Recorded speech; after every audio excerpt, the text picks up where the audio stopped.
All right, guys, welcome to another Cleveland Moto podcast. It's episode number 316, and we're going to talk about building your own bike from a crate with your friends. It's going to be fun. It's going to be awesome. We're building a motorcycle out of wood? Out of wood, that's correct. I like to refer to you all now as fellow competitors. Fellow builders, building competitors. Yes, exactly. Competitors of builds. Tonight's podcast, we're going to talk about the Cleveland Moto Build-A-Bike Challenge. There's rules. There's going to be discussion. We're going to get heated. There's going to be all kinds of balderdash going on, but we're also going to talk about sidecar rigs because some of our Patreon listeners had asked questions about sidecar rigs, and I think that's an excellent thing. We'll hold that off until Steve gets here because he owns a sidecar rig. He's one of us demented fools that owns sidecar rigs, and we've got some Patreon feedback to go through, some loyal listener mail and stuff, which is super cool. To my immediate left is Kromke. Depending on how you look at it. It's never not funny. It reminds you right away that you're not in reality. Tonight I'm drinking a special concoction that is blackstrap rum, silver rum, falernum. I'm going to get there. Luxardo syrup, and there was another booze in there. What's that? Kahlua. That's right, Kahlua. Just to throw that little coffee curveball at you. And so that's what I'm imbibing in tonight. So, what was that second liquor you talked about? Blackstrap and blackstrap rum, which is Cruzan, bottom shelf deliciousness, and made a painkiller. And then silver rum, and then Kahlua coffee rum. So 3 different kinds of rum, and then falernum, which also has rum in it. And also, what the hell's falernum? Falernum?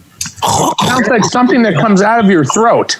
Yeah, it's a little. You get a little falernum right back here, and when you get the falernum right back here, you can make falernum yourself. So this is falernum. Are you sure? Because I heard that if you want your gag reflex gone, you have to remove the falernum. You do. Right. It's the frenulum. Oh. Yeah. Speaking of falernum. Right. Speaking of falernum, so falernum is going to have ginger, it's going to have cane sugar, it's going to have lime, and it's going to have cloves. It's extraordinarily delicious. It's very aromatic. If you don't have a bottle of falernum, you can make falernum yourself. There's tons of recipes online. But if you want to buy your own, Maggie's Farm is my go-to for the house here. I like the Maggie's Farm. And falernum, 1 ounce of falernum is enough to change the flavor profile of any cocktail, making it more delicious. And it also comes in a black bottle, which is kind of cool too. I'm sure. I made the homemade one about a year ago, and it says not to keep it more than 60 days. But I still had some left and tried it the other day. It seemed like it's still fine. Everything that's in here, there's nothing in here that's really, bad for each other, especially if you keep it cold. There's rum in it, so there is rum in it. So that's a good thing. So a lot of bars will make their own falernum. I'm just lazy and I just buy Maggie's Farm. It's much cheaper for me to buy it that way than it is to get the ingredients and make it myself. I'm sure with flavor intensive. Yeah, I was going to say with the clove in it, making it yourself, I'm sure there's a fine balance of the proper amount of clove and holy shit, that's too much clove. Those of us that grew up going to raves and acid house parties in the 90s will tell you that that's me. One girl smoking a clove cigarette to throw the whole place off. Yeah. Yeah. Well, that's a great mixologist tip on the falernum. Yeah, falernum's great. Falernum is one of those things, I don't like building complicated drinks. I like drinking complicated drinks that somebody else put together. And the falernum is a cheap, down and dirty way to get to your cocktail more quickly by just who doesn't have 3 different bottles of rum? So throw that in and throw some falernum and you got a cocktail and people think you're fancy. Well, let me ask you this. How's falernum do in your morning coffee? I don't know. I've never drank it that way, but I'm sure it's delicious. I mean, cloves, ginger, lime. That's not great for coffee. Acid. Almonds.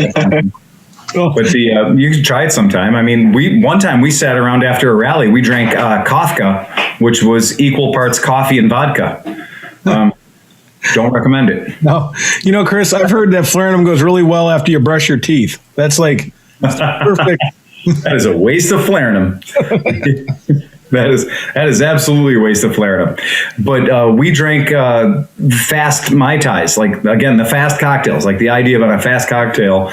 When we filmed our Moto Stories with Uncle Phil and Uncle John, all I had was the Trader Vic's Mai Tai mix, which is like concentrated. It's down and dirty. You're supposed to cut it 1-to-1 with water. We didn't do that. We cut it 1-to-1 with more rum, and it was fantastic.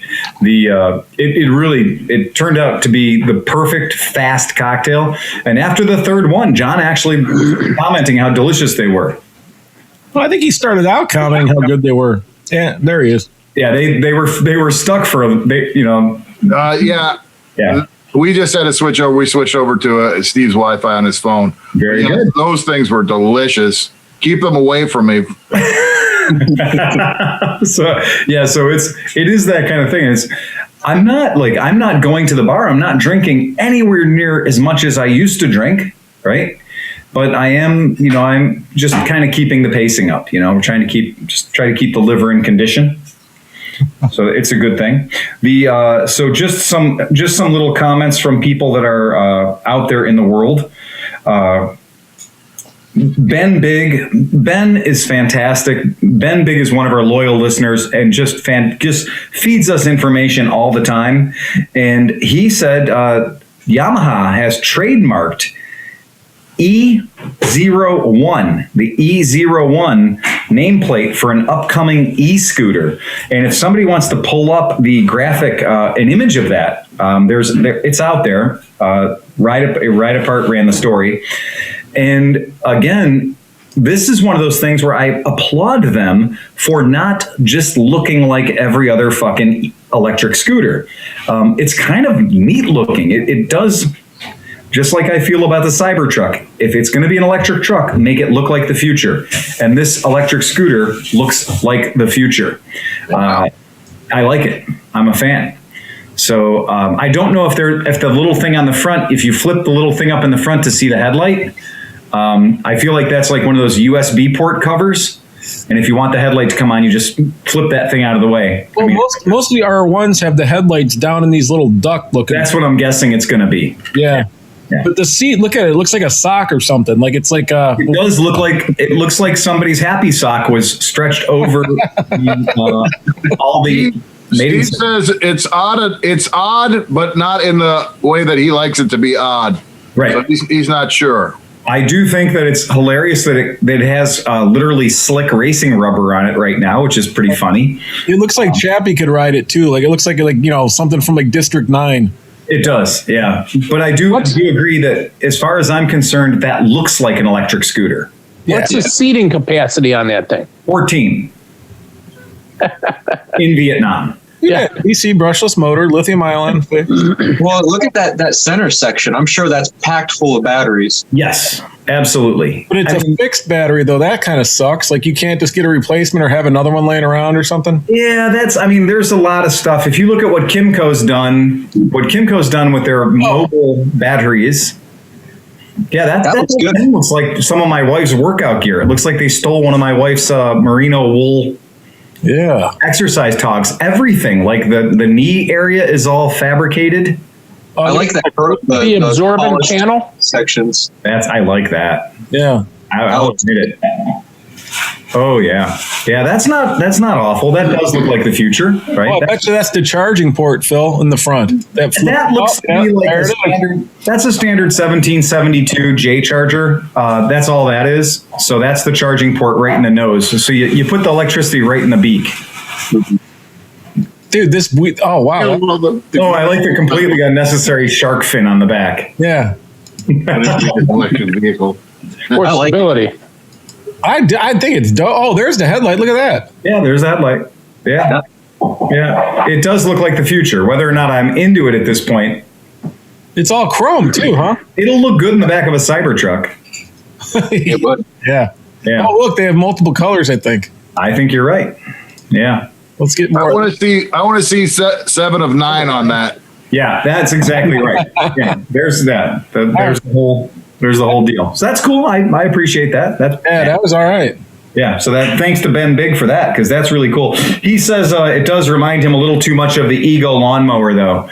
And I did look at a picture of the Ego lawnmower, and no shit, it looks a lot like an Ego lawnmower. The same like color treatment and the same little, the world has decided that if it's acid green color or that kind of electric blue, that's how we know that things run on electricity instead of running on gasoline. Come here. I'll show this guy. What's the picture of the Ego lawnmower? Stretch. Hold on. It's a different green. Yeah. It's a slightly different green. Yeah, that Ego lawnmower definitely also looks like the future. So if you can take the battery out of your Yamaha scooter and put it in your Ego lawnmower, game on. So that looks like the future from 5 years ago, but the scooter looks like the future from now. It does. It absolutely does, and that's what I'm digging all of that. So I think that's really, really cool. It's just one of those things that I think we're digging it. I mean, that's neat. So hey, bring it on, man. I'm there. It's a good thing. Nothing really crazy that I want to get into, but now that Steve is here, one of our podcast listeners has requested John Carden. So John Carden, who's a Patreon supporter, yay, we love our Patreon supporters. Give us your money and we will give you better content, or at least the same content but louder. We make the promise of better content. The promise of better content. Actually, Patreon is what's going to make the Build-A-Bike challenge happen. So that's proof that Patreon leads to shit. So John Carden asked us if we could cover sidecars. I think that sidecars is an excellent topic, and we haven't beat the living shit out of it in a very long time. Let's do it. Dude, who's throwing stuff down steps? What is I that? think Merritt was throwing stuff downstairs. Oh, okay. All right. Is that what it sounded like? Maybe. Yeah, my wife's food prep gets really fucking violent. She doesn't eat anything that's not a vegetable or a powder. So she sprinkles powder on vegetables and just consumes that, broadcloth. Just goes after it. It's epic. Shit's pure charcoal. It's amazing. Super cool. So who here has owned an sidecar rig? Yeah, I was gonna say. Yeah, there's kind of only two of us. I've owned a bunch of them, and I've owned a bunch of stupid ones, meaning that they're scooters with sidecars, which are stupid. That's just dumb.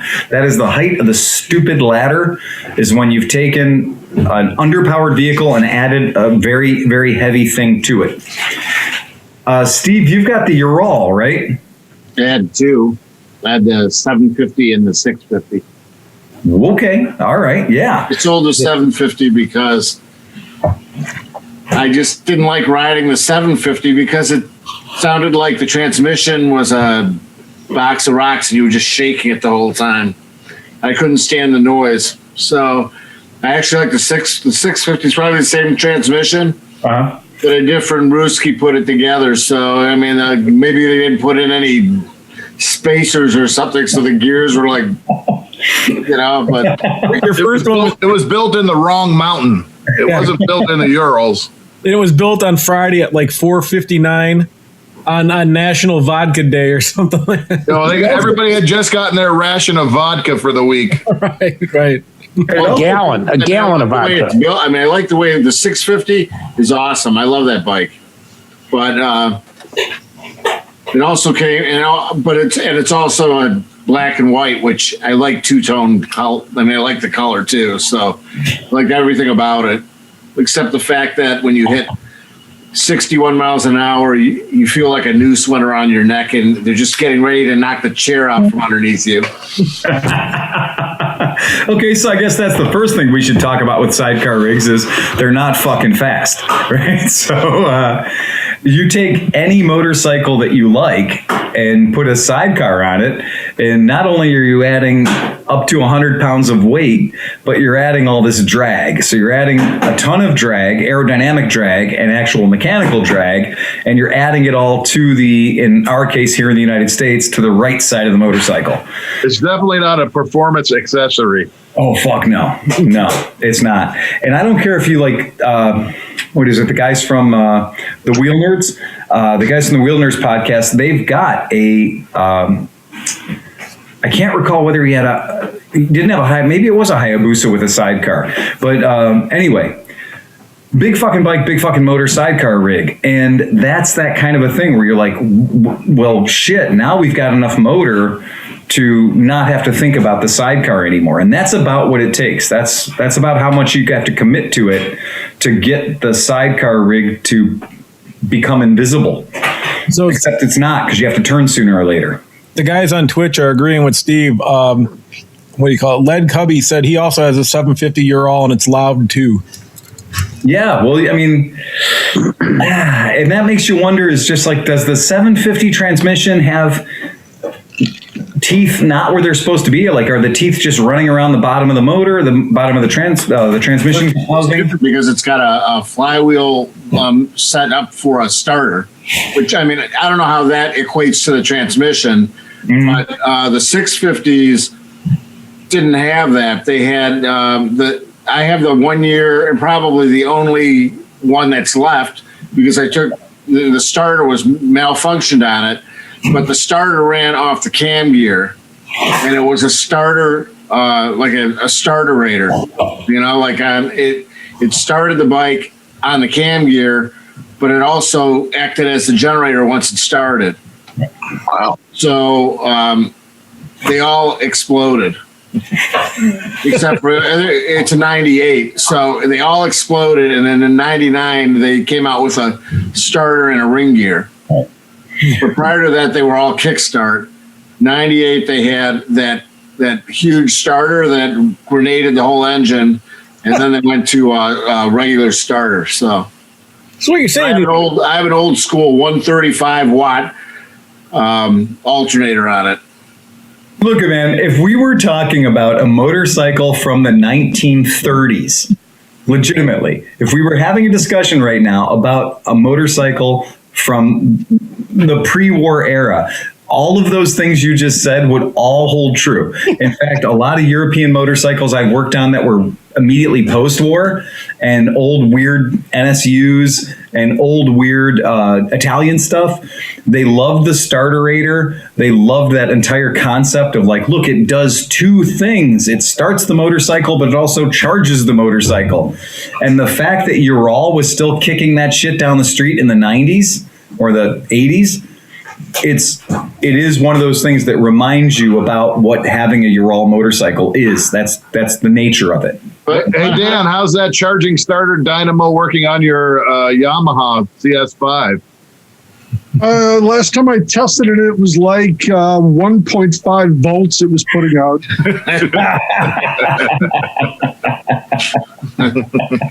You just need a buck boost transformer, to boost that up to... I mean, think about that. That is the ultimate optimism. The ultimate optimism is if I throw electricity at it, it's going to crank a shit ton of torque that way. But if I take motive power from it, once the thing's running and there, have a little cam there, have a little, Bendix there, then once it's running the other way at a fixed RPM or what have you, then I can take electricity out of it. That is extremely optimistic, that you think that we're going to give something an extremely high torque, getting the motor started demand situation, and then also a high RPM continuously putting out amperage and voltage that we can live on. That's fucking tall. Cub Cadet does that. Yeah, it actually works on that one, though. Probably because the Cub Cadet isn't asking for 1,250 watts of other shit, Yeah, the Yamaha's low compression enough that it turns that motor over pretty easy. Yeah. With the Cub Cadet, you don't have turn signals. Well, the Ruckus and the Metropolitan did a good job with the starterator. They sure did. And it seems to me that if you mounted it in the right place, instead of mounting it on the weakest link of the engine and thinking it's going to be able to handle all that torque, if they mounted it like in a clutch house, like between, like right behind the clutch, Right. that would be probably a smart place to put a starterator, because you'd have a wide diameter. You could have a lot of torque on that because it's a bigger motor. The motor would be bigger. You could have torque on it, and then it'll run at engine speed. It would make I'm sense. still absolutely convinced that. But don't you immediately get at least a 50% reduction when you go to the cam? Because the cam's going to be running at half the speed of the engine. So, And I do believe that on the starterator. Oh, really? Oh, we got hijacked again. He had to bring back the picture of his own dick again. That thing's really disgusting. Well, I hate it when people take over our podcast. I mean, at least wash the thing off after you're done double donking yourself, dude. Yeah, you have like Peyronie's disease or something. That thing's really crooked. Plus, it's got two heads. You're like a meat slicing accident. On the Metropolitan, on the Ruckus, it is true that when you hit the electric starter and the motor starts and you take your thumb off the starter, that actually, I think you're losing power. I think the starterator is more powerful than the actual running motor on that particular bike. There's no doubt. There are a few things in life less powerful than a Metropolitan. It runs off the starterator up to 15 miles an hour. Yes, getting away from a light, you should have the option of just putting your thumb on the starter button and having like 6.5% or 60. Well, on that bike, it'd be 65% more power. Hybrid. Like a momentary hybrid. I'm a fan. It's a good idea. I think we should do it. It's just, but so that, I mean, so back to sidecars as they are. The one thing that I can tell folks about sidecars is do not think for a second if your skills are or if you're not in charge of shit, or if you've got like diminishing abilities due to your age, do not think that adding a sidecar to your existing motorcycle is going to make things safer. Because one of the most miserable things that I worked on in the shop was that 1957 Vespa with a sidecar on it. So you're already dealing with a can of worms as soon as you say 1957 Vespa. But now you're going to slap a sidecar on that, and it came in with an exploded clutch and just all kinds of problems. It wouldn't charge we got it working. It would run. You could technically start it and ride it and everything, but it was still just like, it's miserable. I mean, it's just fucking miserable. And adding a sidecar to anything is a great way to remove the fun from it. Now, I can't say that it doesn't actually remove the fun. It changes the fun and adds a lot of it adds a lot of bad things. But it changes the way you're having fun. It changes the way you're having fun, all right. It's like putting a gag ball in your mouth and getting whipped. Some people like that. I don't know anything about that. But I mean, that's fun to some people. I think, and I think too, there's also, when you go out on a sidecar, you're always going to get some looks and stuff like that. So it's fun. It's a spectacle no matter wherever you show up or whatever. And there's probably some satisfaction in that. But are there any? I saw on a Facebook group, the Morgantown Cafe and European Bike Group, there's a sidecar specialist down in Marietta, Ohio. Yep. So do people are there sidecars where they're set up properly and they can actually tour on them and go like long distances without, having issues and stuff? Absolutely. I've known a few guys in my time that have been sidecar professionals, guys that have big, large displacement motorcycles, BMWs, Goldwings, that have got wonderfully set up sidecars and tons of torque and tons of power sitting around. Yeah, and guys tour on them. They cover huge distance, and it is absolutely practical. It works fine, but it is kind of like you sit back and you go, you could have done everything the exact same thing that you did with a Honda Civic. Like, you would have been able to carry more shit. You would have been able to have more friends with you, had air conditioning, and not gotten miserable when it rained. But yeah, I've got a lot of friends that have put tons of money and tons of effort into sidecars. I mean, we're talking about sidecars with car tires on the front, the back, and the side. It's a whole cult of motorcycles. It's a whole different team. Years ago, I went to San Francisco. It's like first of all, there's asymmetry there. So you have it doesn't matter what you do at any given speed, you might have one speed that everything works out okay. But there's always an asymmetry. And the worst thing about a sidecar, regardless of what anybody said, I think the worst thing is emergency braking. Emergency braking is a motherfucker. I mean, last year I almost died. I was going down 480 and some trucker in like an 18-wheeler was parked at the side of the road, and he pulled out right in front of me. He was just, I don't know what he was doing, jacking off or whatever, but he pulls right out in front of me, and I laid on the brakes. I laid on everything I had. I had to hit everything, and I thought I was going to die because emergency braking, Phil, it's god awful, and it scares the shit out of you no matter what you do. Yeah. And even if you've done a lot of work and you've really, really set your sidecar up perfectly and you have an outboard brake, because obviously a lot of the smaller sidecar rigs don't run with an outboard brake. You're just running on the factory brakes, which is stupid because you're running with all the additional weight, all the additional load. And when it does come time to stop, in an American rig where the rig is on the right-hand side, crown of the road kind of thing, when you mash the brakes, your rig wants to turn left. Okay, because you can crush the brakes as hard as you want, and you will be scared. You'll be terrified at how much that rig wants to go left of center. Arnold Schwarzenegger and his son looped a sidecar rig and caused serious injuries for both of them because of that. Even if you have your outboard brake, your sidecar brake set up correctly, or as you think is correctly, in a panic stop, you are no longer a motorcycle. You're no longer a front brake and a rear brake. You now have all of this mass outside of your center line of the vehicle. And that's almost impossible to get that outboard brake. You either have, generally it's just not, if you set it up too much, it's just going to lock up that wheel and be no good. You generally kind of just make it so it drags, you know what I mean? Like if it keeps you straight when you brake, then that's kind of the best you can hope for, right? Right. That is it. And I would much rather, in a few of the cars I've built, I'd much rather have a drum brake out there, a drum brake which we can then fine tune with a cable adjuster as opposed to a juice brake. And the thing with the juice brake is it's very hard to get metering on the outboard brake. And the outboard brake is usually tied to your rear brake or your foot brake, so that when you mash on the foot brake, it's pushing juice at your rear master cylinder, your slave cylinder, and your sidecar rig slave cylinder. And it's very, very hard to do a proportioning valve on those to get them to function correctly. Now, different companies, Watsonian and a few other people that do a juice brake, do have metering valves that can be adjusted to determine how much pressure goes to your sidecar rig. I'm telling you, that is some pretty high fucking fruit on the tree there.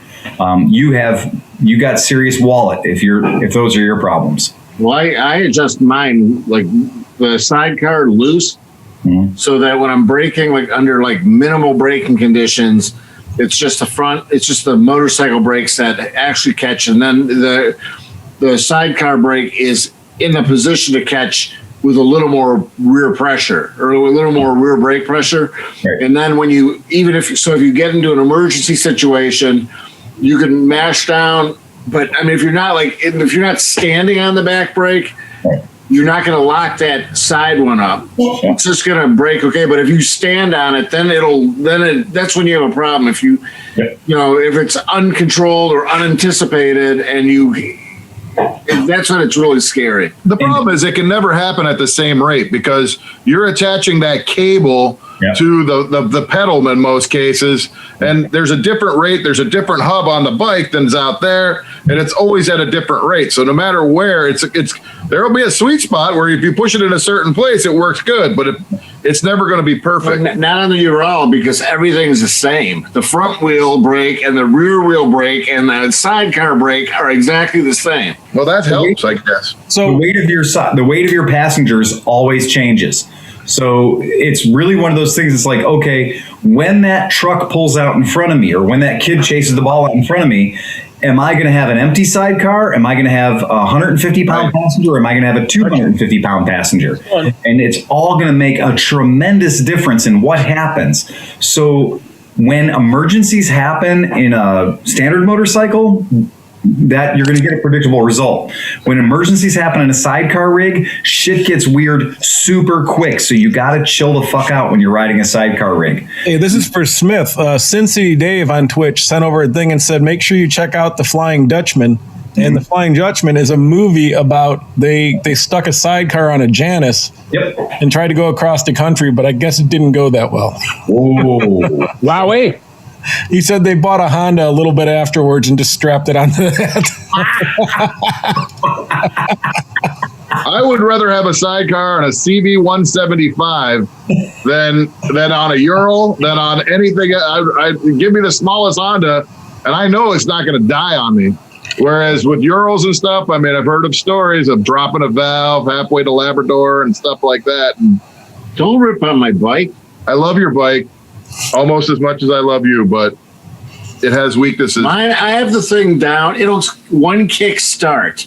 John, how's your Africa Twin? Did you guys ever sort that out? Or my Africa Twin's good. I just started it up yesterday. Made sure it was running good and everything. So back onto the sidecar thing, the reason that Steve has that sidecar is I am so phobic when it comes to Urals or Urals. I mean, not joking around. If a Ural ever comes into my sphere of influence or into my gravity, I get that fucking thing out. I repel it. Herpetitis. Oh, yeah, fucking get rid of that thing. So as soon as that bike came into my shop, I've been burned by so many Urals. And it's perfect. It's the perfect bike for Steve because Steve is an inveterate troubleshooter and problem solver.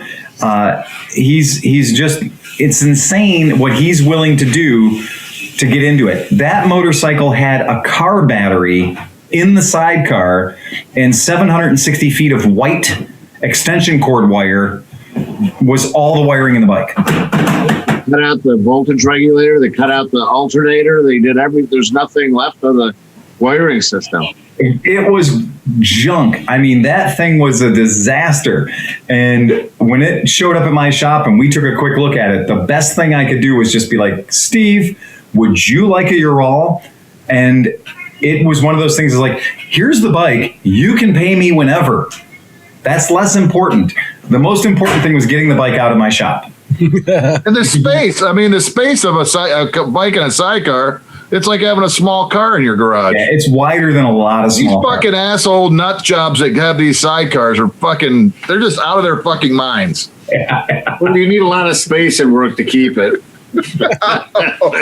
I hear about that every day. So this year I have ended up with two, not one, but two Stella sidecar rigs.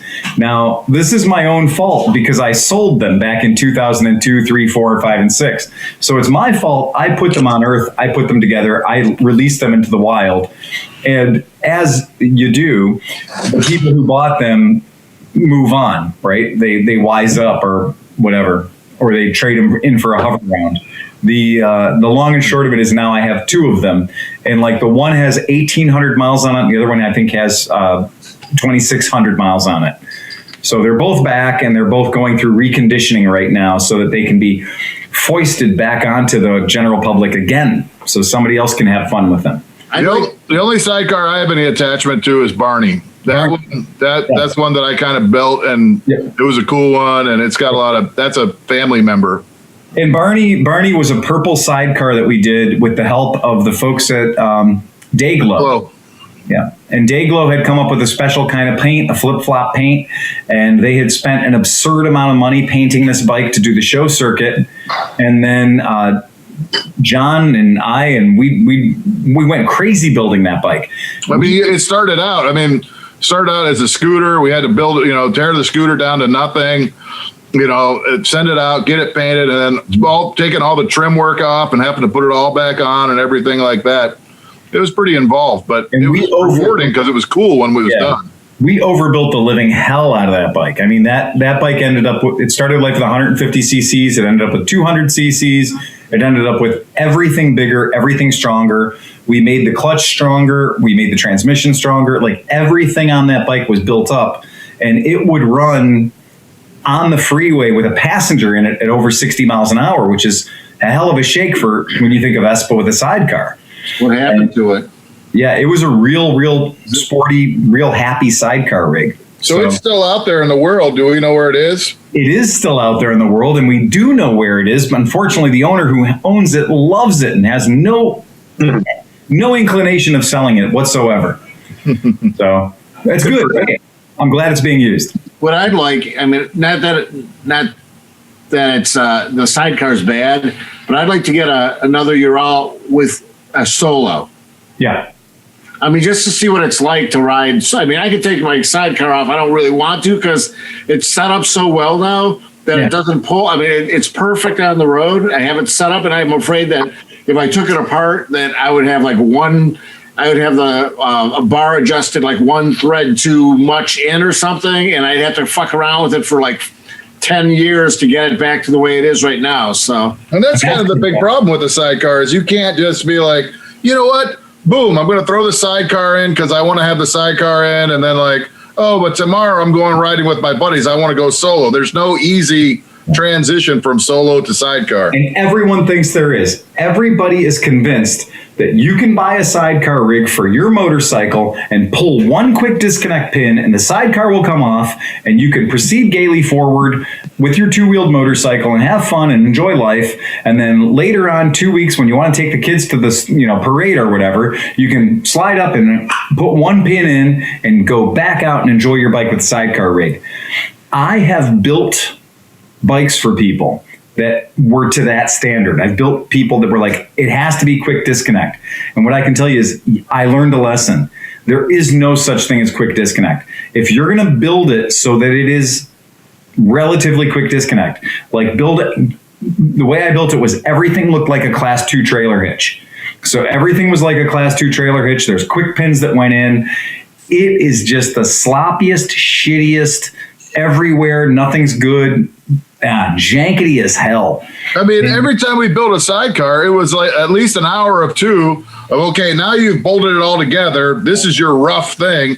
Now take it for a ride and see how it is. Oh, well, that's all wrong. It's leaning too far out. You got to get the right, getting the right toe in, getting the right everything set up on it was, 5 or 6 times going over and unloosening everything, moving it a little bit more, tightening everything down rock tight because you got the old guy who had that one Enfield, and no matter how tight and how good it was when it left, he'd bring it back the next week, and it was all fucked up. Like, what the hell are you doing to this thing? I was convinced he was making his own adjustments in the field and didn't torque anything down.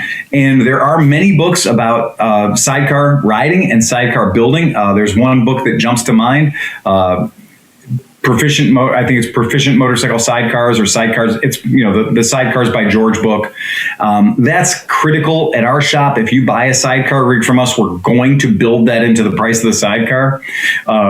You will have that book. It is essential to learn how to operate the sidecar and, more importantly, how to set the sidecar up. By the way, that was another guy who wore shorts all year long. All year long.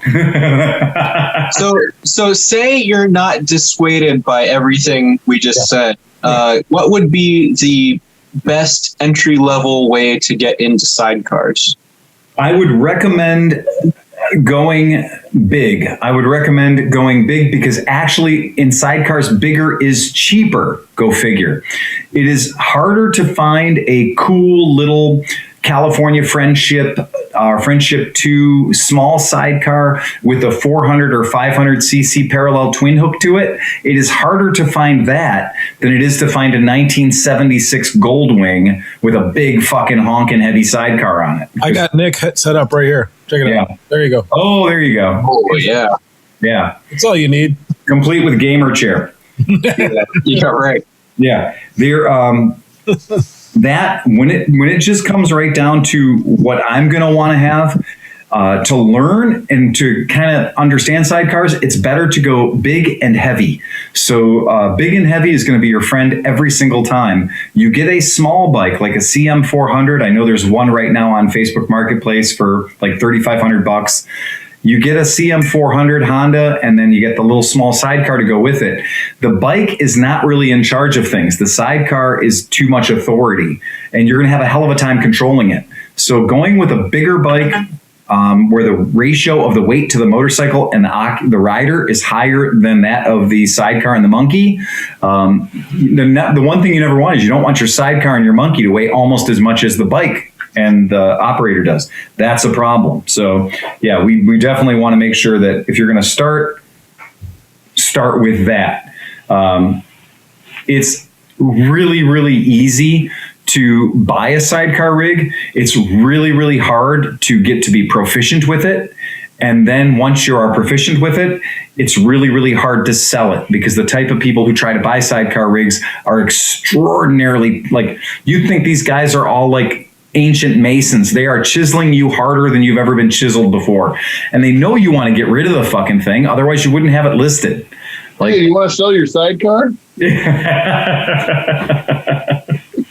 Yeah. But yeah, so if you're into the idea of having a sidecar, don't start small. Learning how to ride a small sidecar is very difficult. Like a sidecar on a Vespa is extremely tough. It's really a hard time. So you'd say the bigger the bike, the less it cares about having a sidecar there. Right.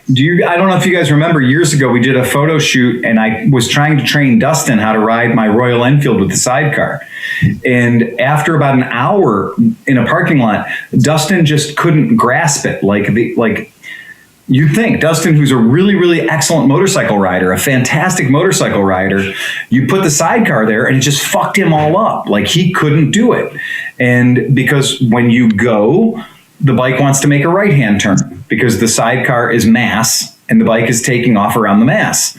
And when you stop, the sidecar wants to keep going and therefore you turn left. So like accelerating into a left-hand turn is really, really hard to do. And braking into a right-hand turn is really, really hard to do in a sidecar rig. So we always like to say, you slow left and you go right. So if you want to make a right-hand turn, give it the gas and let the bike do the work, and the sidecar's drag will make the right-hand turn really easy. If you want to make a left-hand turn, it's better to build up a little speed first, then jam on the brakes. Okay, jelly on the brakes a little bit and let the sidecar hook around, and that'll help you make the left-hand turn. I love, I'm sorry. Go ahead, Steve. No, I love riding. I love riding sidecar rig. Me too. The reason I do, I mean, it gives you actually a good workout. You need a lot of upper body strength to ride one because you're always fighting the front end. I mean, you're fighting to keep it like perfect. And if you ride it all day, at the end of the day, I feel like I didn't have to go to the gym because I rode the Ural. So, I mean, I always felt like it was like you should, if you're turning left, you can push with your right hand. You have to take your left hand off. If you're going right, you have to take your right hand off so you leave off the throttle. And that's exactly right. Sometimes it's like you might as well just grab it like with one hand and ride it like a tiller. It's like, well, yeah, but you could use a differential. You could use differential braking to turn, and you could use the throttle to turn too. So if you want to turn more sharply, you use the throttle or you use the brake to go whatever way you want to go. And I don't think it's kind of with a passenger in, it's way easier. Yeah. And so I left that 92-pound battery in the trunk of it because it makes it easier to ride. I will say that I never had the opportunity to ride with somebody in the sidecar. Every time I got to ride one, it was just me and trying to fly the sidecar in the parking lot and stuff like that. It probably would have been a lot nicer to have some balance.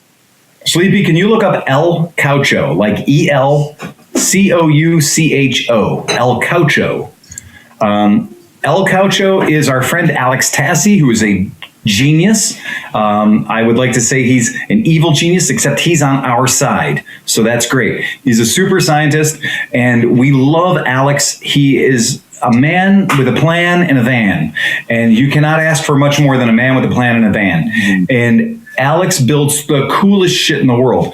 And El Caucho has been turned into a mobile fireworks display. El Caucho has been turned into an Amish buggy complete with animatronic horse that shot like smoke out of its nose and shit. El Caucho is a Honda Elite 150 Deluxe that used to be the Herkimer Battle Scooter. And it got added a leatherette love seat, got built onto it in the form of an unusually wide sidecar rig. How do you spell it? It's not coming up. El Caucho sidecar, I guess. How do you spell Caucho again? L-E-L Caucho, C-O-U-C-H-O. Okay.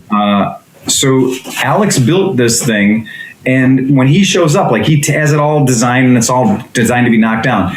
After you see what Alex can do for a 3-day weekend with El Caucho, inviting all of the people, several hundred people to ride on El Caucho all weekend long, he'll sit on the couch and operate it with just one hand.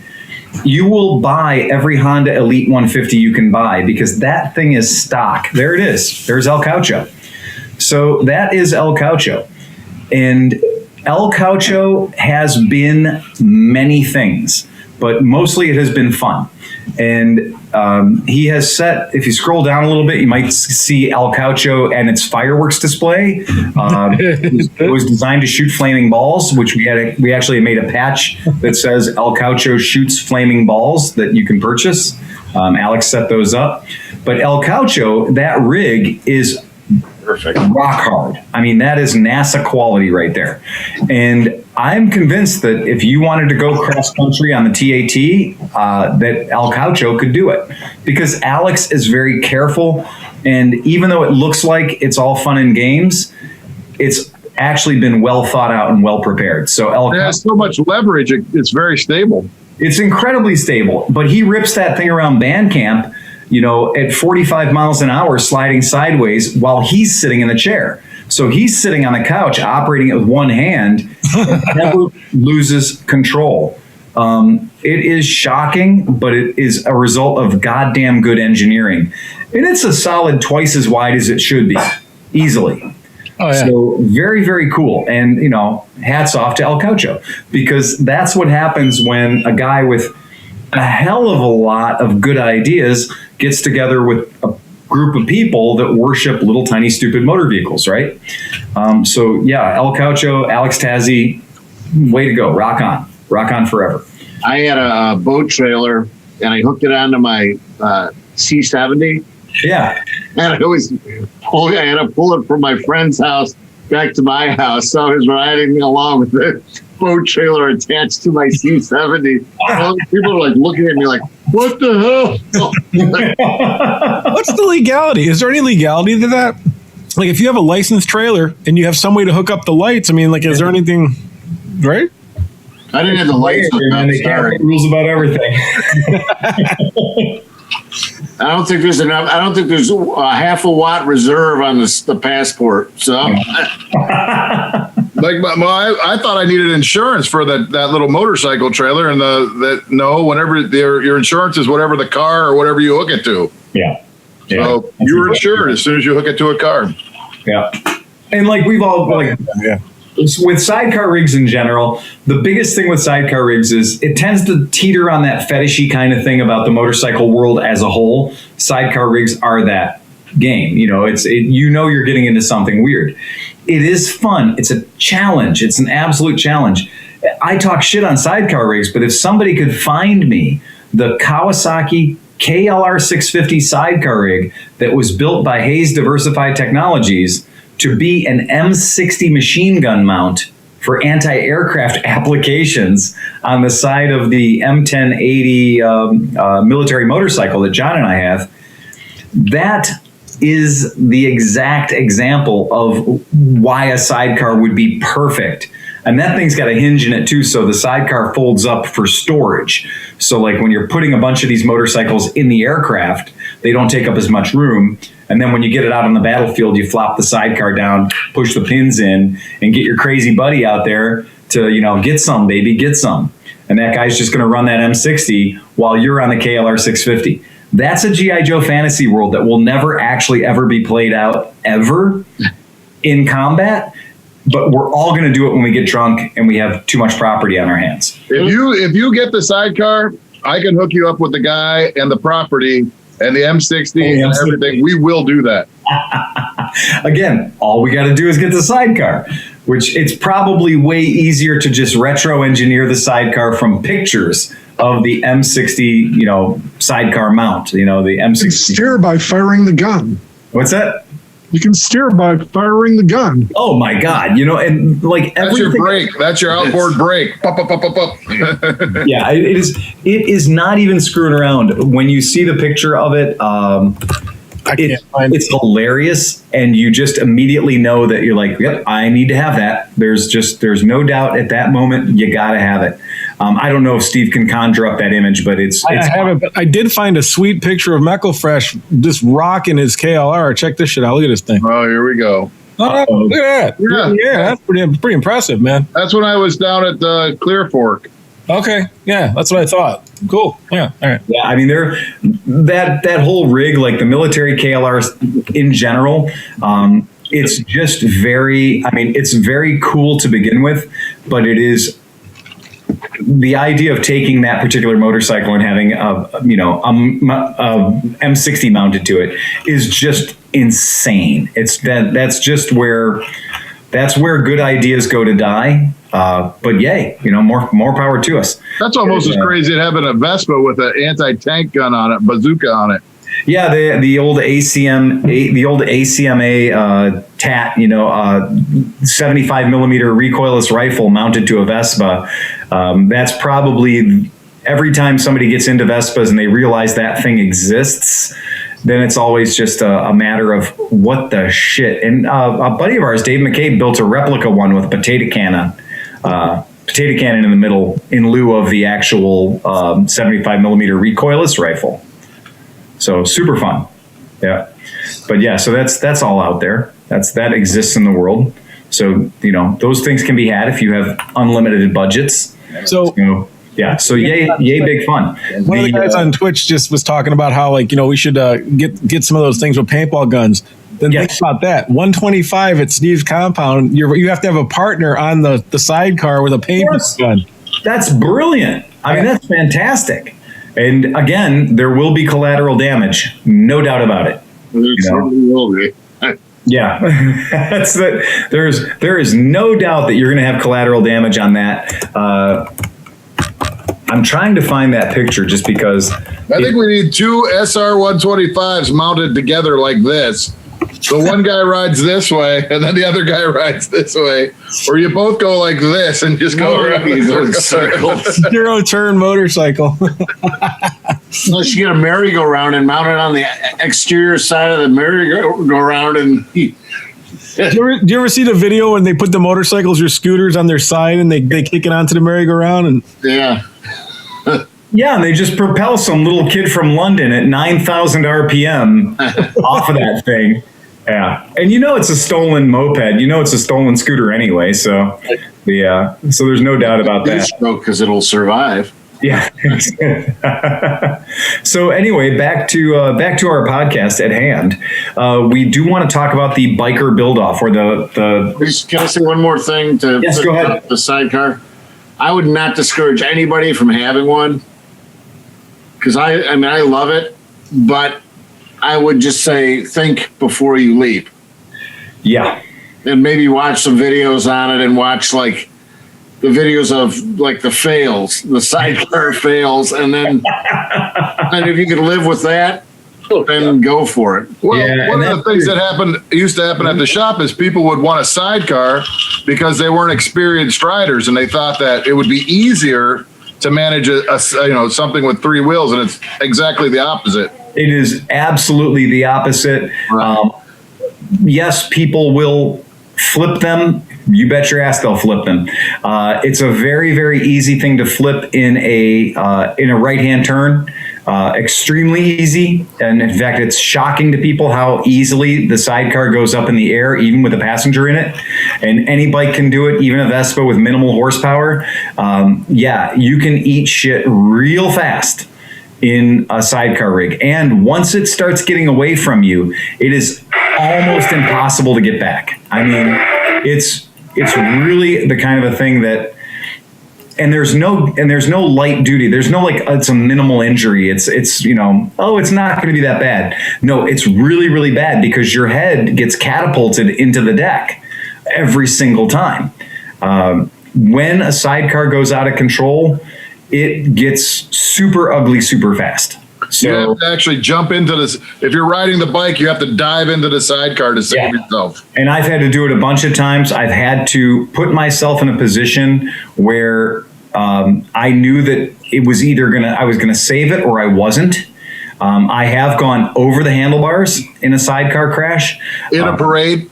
In a parade, yep. Ended up getting road rash on my shoulder and, jumped up in the air and pretended like it was no big deal afterwards. But I mean, it cost me because I was doing tricks and I hit a greasy manhole cover. And, the sidecar shenanigans bit me in the ass. All manhole covers. Steve, so like if you're riding a regular bike and you kind of start having a tank slapper, you let go of the handlebars a little bit, it'll straighten out. On a sidecar, do you do that, or does it start to flop all over the place? Let go of the handlebars, and you might as well put a gun in your mouth and pull the trigger. In a sidecar, you are basically in a constant tank slapper. I mean, some of them, they're just constantly going like this. Depending, the only way is to go the right speed to where it kind of, settles down.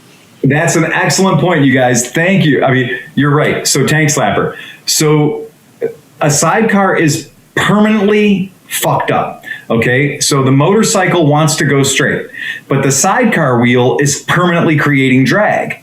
So the front end on a motorcycle is always trying to correct. And that's what it looks like when you get a tank slapper. When you get a tank slapper, that means something's not right in the bike, and the handlebars are literally trying to correct, overcorrecting, and then trying to go the other way. And a motorcycle is essentially self-correcting. And this is what's crazy, is when you see the tank slapper is the bike going offline and then trying to put itself back online, but then overcompensating for it. And that's a tank slapper. And then you're in the middle trying to make all that shit make sense. Well, with the sidecar rig, you are 100% of the time putting pressure left or pressure right. You are never free flying. If you're free flying, you're fucked. If you even wave at somebody, you could go into the mother of all tank slappers, depending on how the bike is set up. Keep in mind, there is no perfect setup for a sidecar because the crown of the road changes based on what kind of a road you're on. So if you're on my little side street, whatever, the road might be severely crowned to get the snow and mud and everything to run into the gutters. You get out onto a 4-lane interstate, the road isn't going to be crowned very much. And what do you set your sidecar up for? Do you set it up for a little bit of a crown? Do you set it up for a lot of crown? When you get into a perfectly flat parking lot, there's no crown whatsoever. So the bike is going to be offline. You are the critical element. You are the steering dampener. Yes, you are going to be a full upper body workout every single second you're riding it. Yeah. And the wheelbase on a sidecar is always narrower than a car or a truck. Yeah. So you can be in one lane or the other lane, but you can never be just riding in the same, ruts as a car. So you're kind of always going like that. You're always correct. And so, you'll learn, the more you ride, the more you'll learn. You just keep a little amount of pressure, just a tiny amount of pressure on the left bar or the right bar, and you'll just keep a little bit of pressure there and you'll be fine. And you will learn that your brakes are as important to turning the bike and your throttle is as important to turning the bike as the handlebars are. So working your inertia will help you turn a sidecar more than the fucking handlebars are. And everybody will say the same thing. Well, you got to get a steering dampener. Bullshit. You're full of shit. Okay. Yes, you think you will need to get a steering dampener if you're stupid. The steering dampener is just a shock absorber that impedes the ability of the handlebars to move. Everyone thinks that a steering dampener will stop a head shake or stop a tank slapper. It will minimize it, but it won't fucking stop it. I have seen tank slappers happen through Scott's million steering dampeners on sport bikes. I've seen it happen. I've been there when it happened. Yeah, that's it. I broke my collarbone that way. So That's it. I'm telling you. I think You it can put also any kind of steering inhibits dampener on you want. steering damper adjusted incorrectly inhibits self-correction. Absolutely. So why would you want one? I mean, and every time I've ridden, when I set a sidecar rig up for myself personally, the sidecar is generally very loose. It's generally very loose because I like to change direction, full lock left to lock right very quickly. And if I want to change direction, lock left to lock right very quickly, a steering dampener on there isn't helping me do that. So what it's doing is it's slowing down my ability to make a correction. And that could be the worst thing for me when I'm trying to do a lock left turn and then throw it to a lock right, throw my weight down and change the attitude of the sidecar rig instantly. So the steering dampener is not going to make you into a better rider. The steering dampener is going to turn your sidecar rig into a more sluggish performing vehicle. And they're all the same. already a slug. Yeah, you look, man, everybody, look, don't spend $300 in a steering dampener. Go get a Volkswagen shock absorber that's literally off of a Volkswagen Beetle, that's from the steering assembly of a Volkswagen Beetle. Tack, weld, put it on, and that is every steering dampener that anybody's going to sell you. It's the same thing. Now you just saved $300. And it'll work the same way. And it'll make the bike feel a little more predictable or less violent. It's better to train yourself and be a better rider. You're still never going to want to take your hand off the bars while you're riding it. Oh, and I've had every kind of steering dampener in the world on every kind of a customer's bike. You know, beautiful big BMW rigs with tons of money spent on everything. You take your hands off the bars for like a nanosecond, and it's already starting to do this. So on the topic of steering dampers, I was playing with, the Super Hawk has that little twist steering damper, and I was playing with that a little bit. And because I noticed that as I was riding on the Super Hawk, if I take my hands off the bars, it starts to do this violent shake. Yep. So I said, okay, I'll try twisting the steering damper up a little bit. And all that does is it makes it so that I can never get it right in the middle. I'm either like slightly turning this way, then correct, go this way, correct, go this way, because there's like stiction. Yeah, it's stiction, and it's the same as having a flat headset bearing. So it's the same as having like one flat bearing. So you're like, okay, I'm great straight. No, I'm not. I'm always left or I'm always right, but I'm never perfectly straight. And it's the exact same way with some steering dampeners too. My setting on that dampener, Nick, is all the way off and then just crank it till you can almost feel it. And that's about all you want. Like maybe just a little bit. And most of the ones I bought, they were gone anyway. So if it's missing, that saves you a lot of confusion. Yeah, right. Evidently, my Super Hawk has never done that, so you probably have a problem. Ooh. So does everybody now possess a set of the rules for the Build-A-Bike challenge? I haven't looked at it because I'm talking to you all on my phone, so I can't look at it on my phone. No problem. My only comment is I thought there weren't going to be any rules, and I had all kinds of strategies for how I was going to fuck everybody up and everything. Yep. Now we've got a published set of rules. Yep. You got to stay in your own 10 by 10. We thought about this, and the more that we discussed it, by people who are right here with us, the more that we discussed it, we realized that it was going to be hard enough to bring this thing in less than 3 hours, just doing it natural. Right? So just doing it fair, it was going to be hard enough to bring this thing in at less than 3 hours. The bikes, you're going to put these bikes together in 10 or 15 minutes, right? Yeah, sure you are. I think we could give you guys a practice bike with no stress whatsoever, and your second bike would still be over 40 minutes. So you've prepped at least 20, 30. How many of these have you prepped? I've done 25 of them. What was your best time? 27 minutes. That's good. Yeah. So 27 minutes is my best time, having done 25 of them. Now, when they QC them before you get them, do they actually change out the shipping oil and put actual motor oil in them and stuff? Or do we have to do all the fluids and everything too, or what? No. You guys, I'm not going to have you guys fucking with oil at all, right? You guys are literally doing the very first shots fired in anger. right? You're not going to have to touch any oils whatsoever unless you fuck up and get the oil to come out of the bike. But yeah, you're not going to. Yeah. Now, if you fuck up and make the bike inverted and the oil comes out the handlebars, then you're going to be required to put the oil back in. Scoop it up with your hands. Yeah, exactly. Everything in my shop is at your disposal. But the reason we've had to do rules was just that, like, if somebody did want to be, there's always the don't be an asshole rule, right? That's the primary rule of anything, any event for us. I've never heard of that rule. Yeah, but if you did, if you wanted to, if you want to sabotage somebody, I'm going to introduce you guys to the floor marshal. So the floor marshal for this event is Chris Smith. Oh, shit. Yeah. Hoffert, you're fucked. Don't even bother showing up. Bring me my whiskey, bitch. So Chris Smith is the floor marshal. And so all those things I've said about your Janus, I'm very sorry. I take them back. Now your Janus. Your Janus is on the line. Chris has got a small axe to grind and a large bottle of Malort. Is he going to be able to, force people to drink? No, but your clock just stops right there. Really, what this comes down to is it's you versus Father Time, right? So the biggest thing you got to worry about is your clock, right? Is your time going forward. And so we've got a person who's the official timekeeper.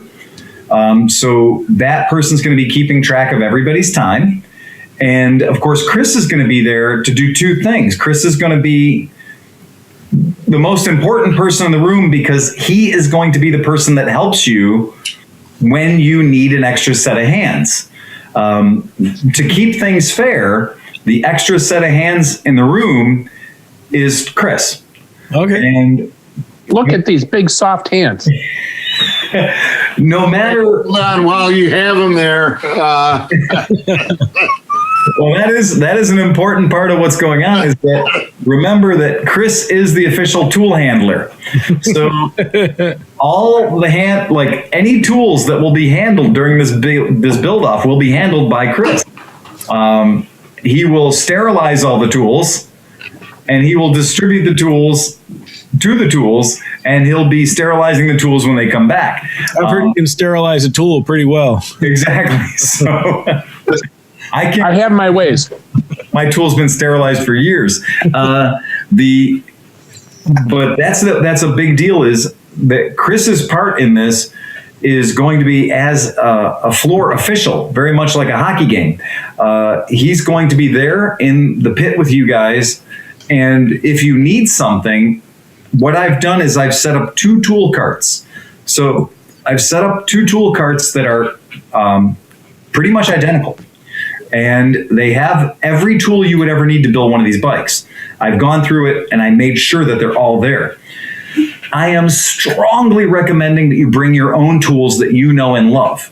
And there's no limit to the amount of tools you can bring. That's great. That's absolutely fantastic. And although I will have every tool that you will need to build these bikes, keep in mind there are only 2 sets of house tools. And that means if somebody else is using that house tool, you're not, right?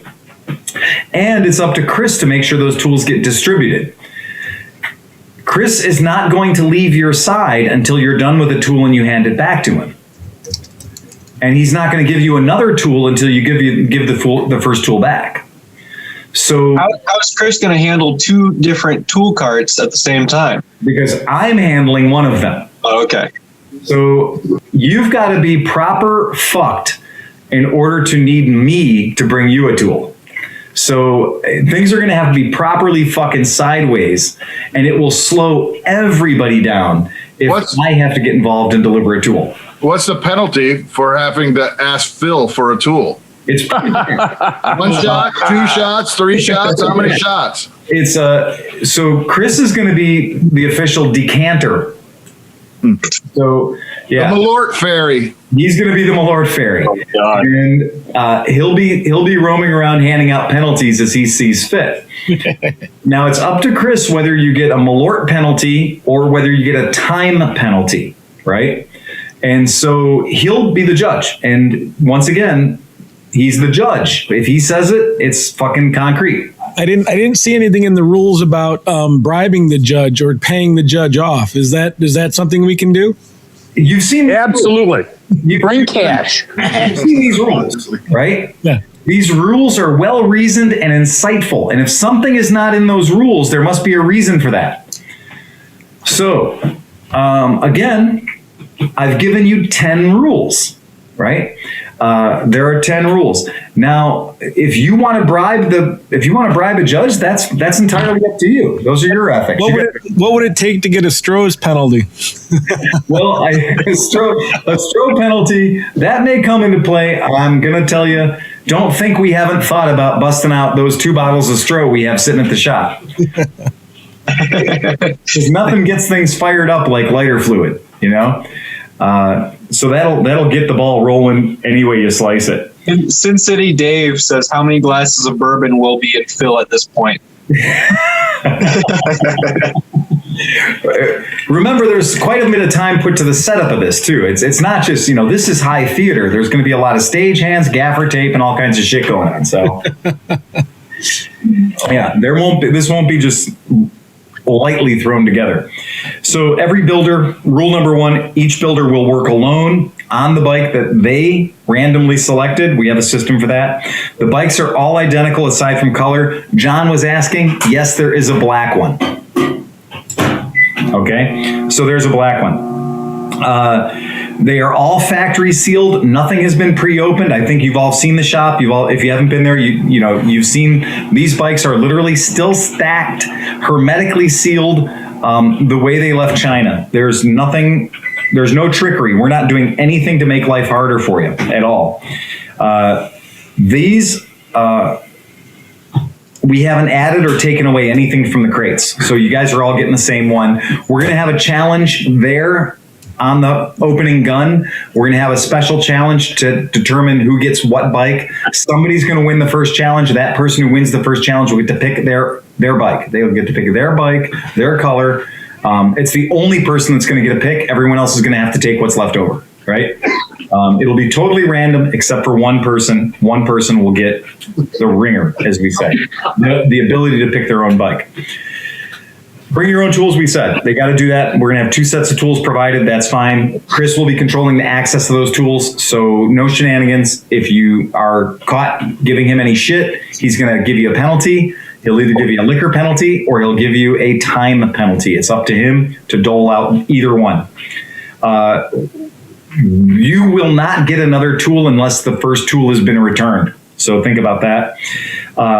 All tools will be sanitized, so don't worry about that. Each contestant will have access to the floor judge for 5 minutes. This is important. Do not slip or do not skip this over.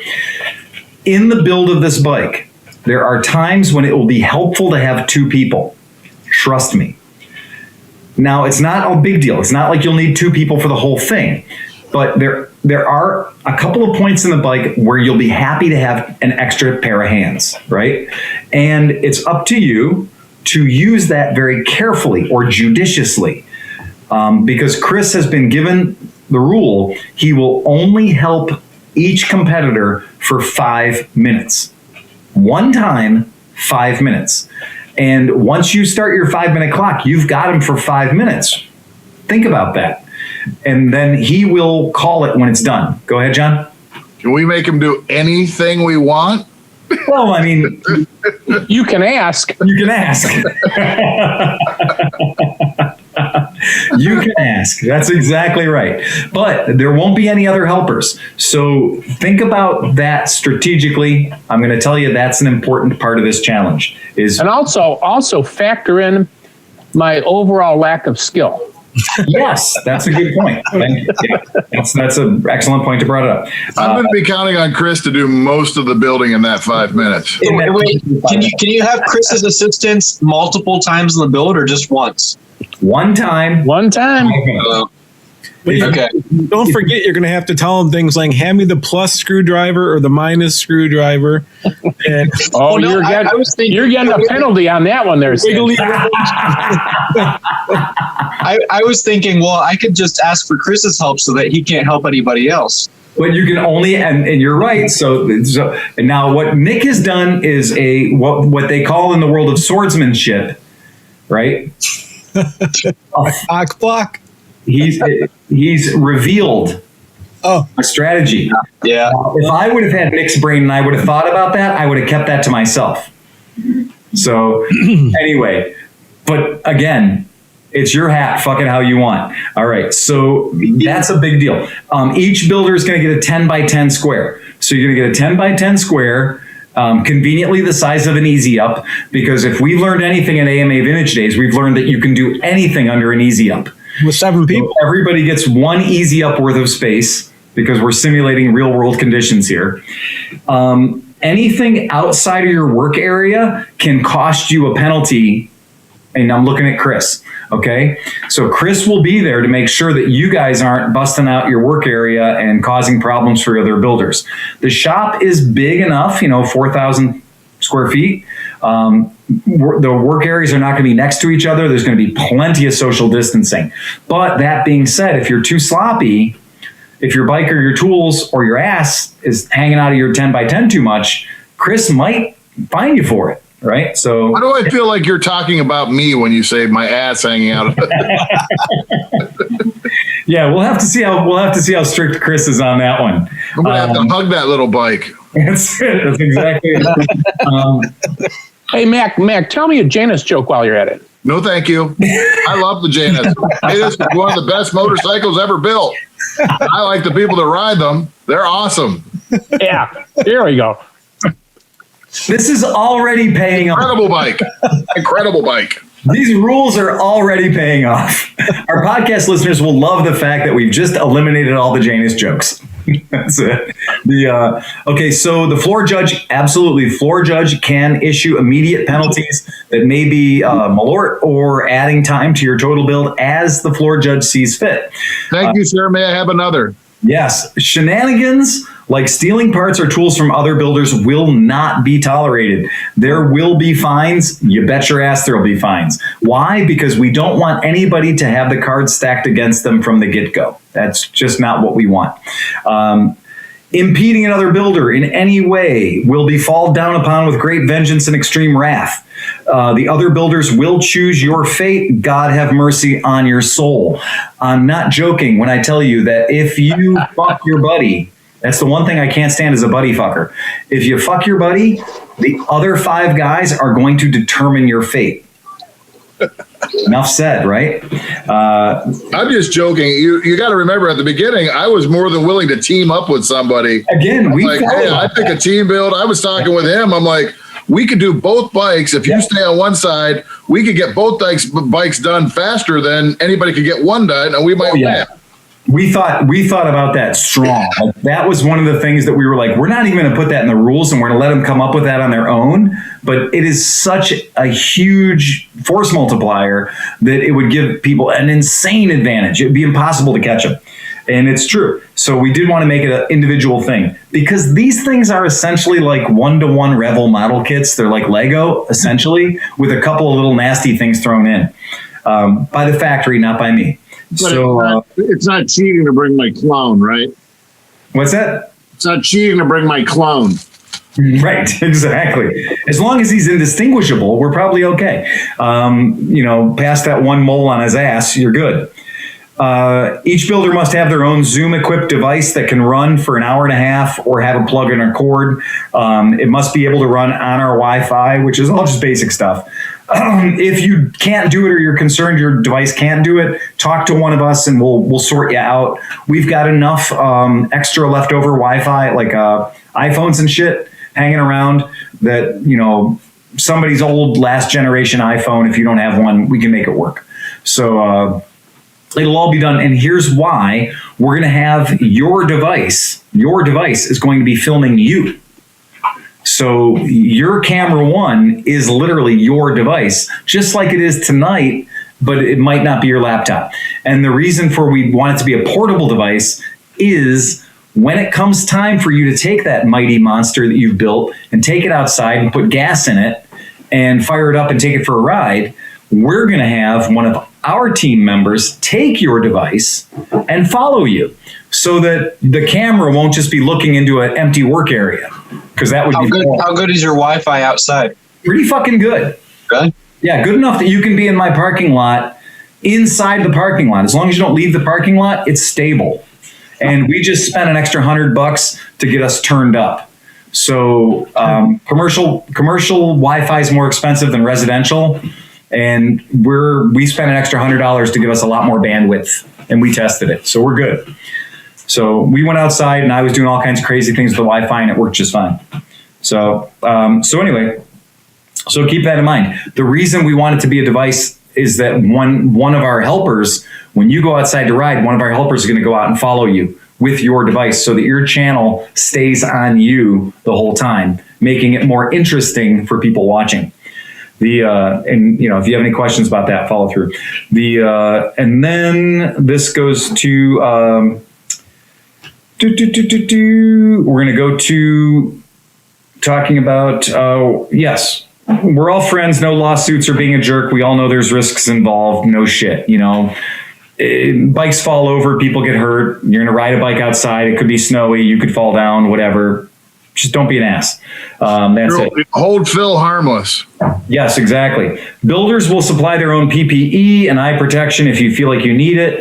When you're in the common use areas outside of your builder zone, we do ask that you have mask. Outdoors, we don't give a shit. It's between you and Mother Nature. It's cold out. If you're not feeling well, if you have a fever, if you're sick, fuck it. You're not in. You're out. Do not get the rest of us sick when we're teetering on the edge of a vaccine because you want to be a fucking hero. Just if you're sick, don't participate. That's fine. There will be other stupid shit. We could probably find somebody to jump in and build your bike for you if that happens. We are going to make this very clear. I am the ultimate judge of the build. I spent quite a bit of time last week looking at these bikes in close detail and figuring out ways that I could find out if the bike was built very quickly by looking at it very quickly and determining whether or not it was built right. I've come up with a pretty fun little checklist for myself. If you've done it right, I'm going to know. If you've done it wrong, I'm going to know. That's a big deal. If you have fucked up, your race is not over. You will have a chance to fix your bike. Why not? That's fair. The way you're going to do it is you're going to get a chance to go back in and address the failed areas. So the shortcomings, the gigs, I'm going to provide you with a gig, let you know about it, and you'll be able to go back in the building and address your gig and fix your gig and bring the bike back out, do a test ride, and I'll check it again. Go ahead, John. Can I take parts off of bikes in the shop if I put something up? I think we said see rule number 3 about leaving your work area. What about there'll be a penalty? There'll be a penalty for that. Yes, we'll be watching. What about if Steve and John are neck and neck, and they're just about, and they both actually finish and kickstart, and their bikes fire up at the exact same time? What happens? Well, what happens is they're both bikes. They're going to go outside. They're going to fire their bikes up. They're going to take their little short ass test ride. They're going to come back and they're going to say, "I'm done," and we're going to stop the clock on both of them. Right? When they say they're done, we're going to stop the clock, and then I'm going to scrutinize the bikes. And then at that point, they might be done. They might not be done. Right. Or whoever has the cleanest bolts or whatever. They might be done or they might not be done. Gotcha. Right. So when they think they're done, they might not actually be done.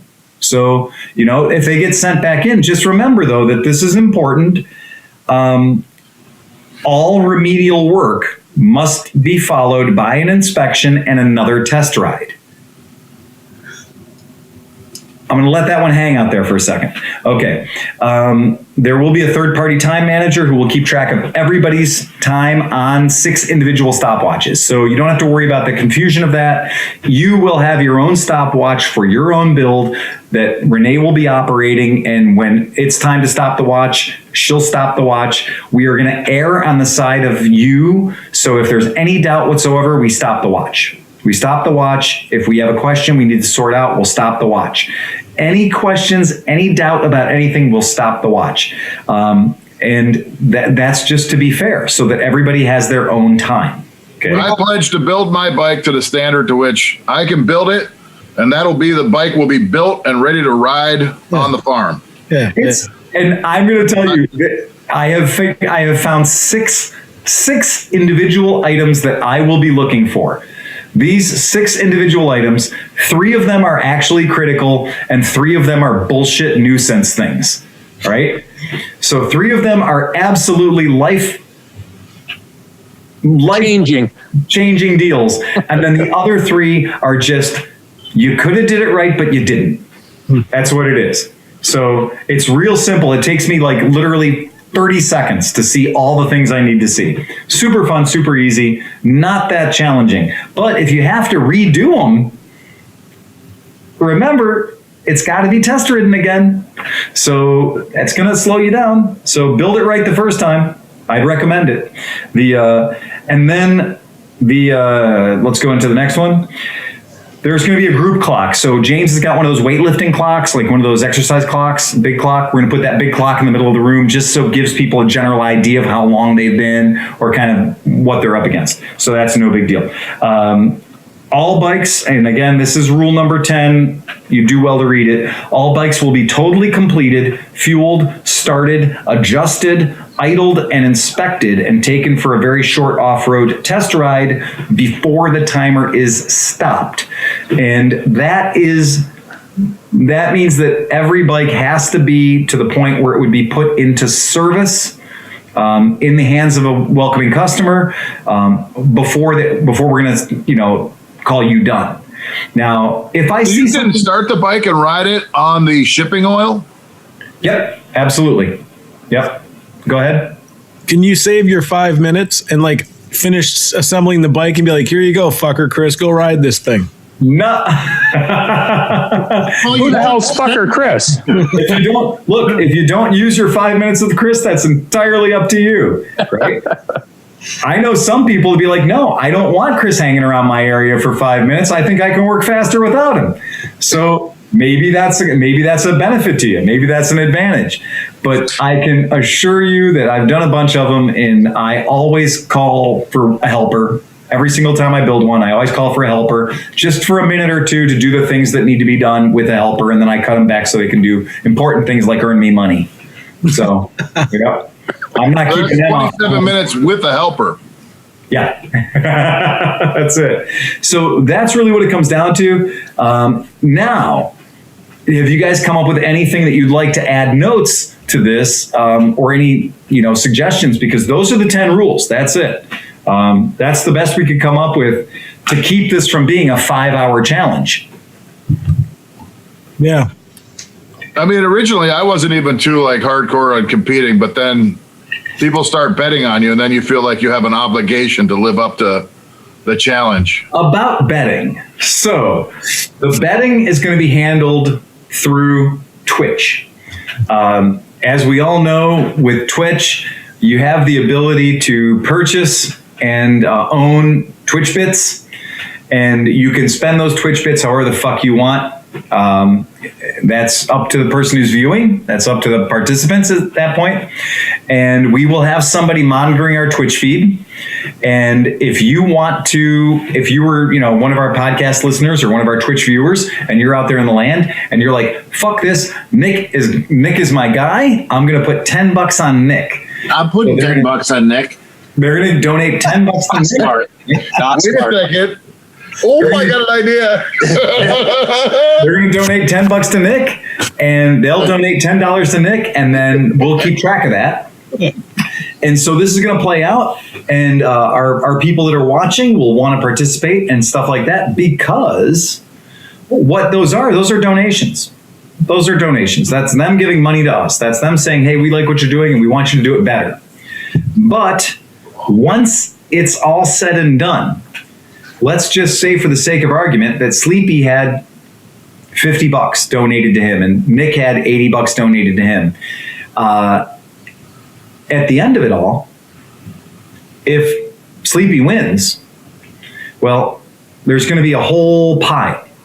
There's going to be some Nick money, and there's going to be some John money, and some Steve money, and some Oscar money. There's going to be a whole pile. And that whole pile is going to get divided. So half of that pile is going to go to Sleepy, if Sleepy won. Sleepy's going to get half of that pile. And he can do with it what he pleases. If he wants to donate it to his favorite charity, rock on. But the other half of the pile is going to go to all of those fine fellas and ladies that bet on Sleepy. So if somebody said, I'm going to bet 5 Freedom units on Sleepy, and another guy said he's going to bid 20 Freedom units on Sleepy, then when Sleepy's take comes out, each one of them is going to get a little bit of a refund. Now, their refund may be 5 or 6 or 7 or 8 times more than their investment. That will all depend on which way the action goes. And that's the little thing I like to call keeping it interesting. Or we could also just be cool and say, I don't want mine. We can just divide it all up between the guys and be superheroes. Do that too. It could go into the whiskey fund. Yeah. Absolutely. We're not putting any rules or expectations on this. I don't want anybody to be like, well, but you didn't give the money to the firefighters fund for burned cats. No, we're not doing that. What we're doing is we're giving people the opportunity to say, look, I want to have some skin in the game. I'm having fun with this. My money's on Dan Kromke, and literally my money's going to be on Dan Kromke. And if you want to put some money on Dan Kromke and Dan Kromke wins, you might see a big portion of what you bet come back, or 7 times more, or 8 times more. Anybody who's familiar with books will understand the way this works.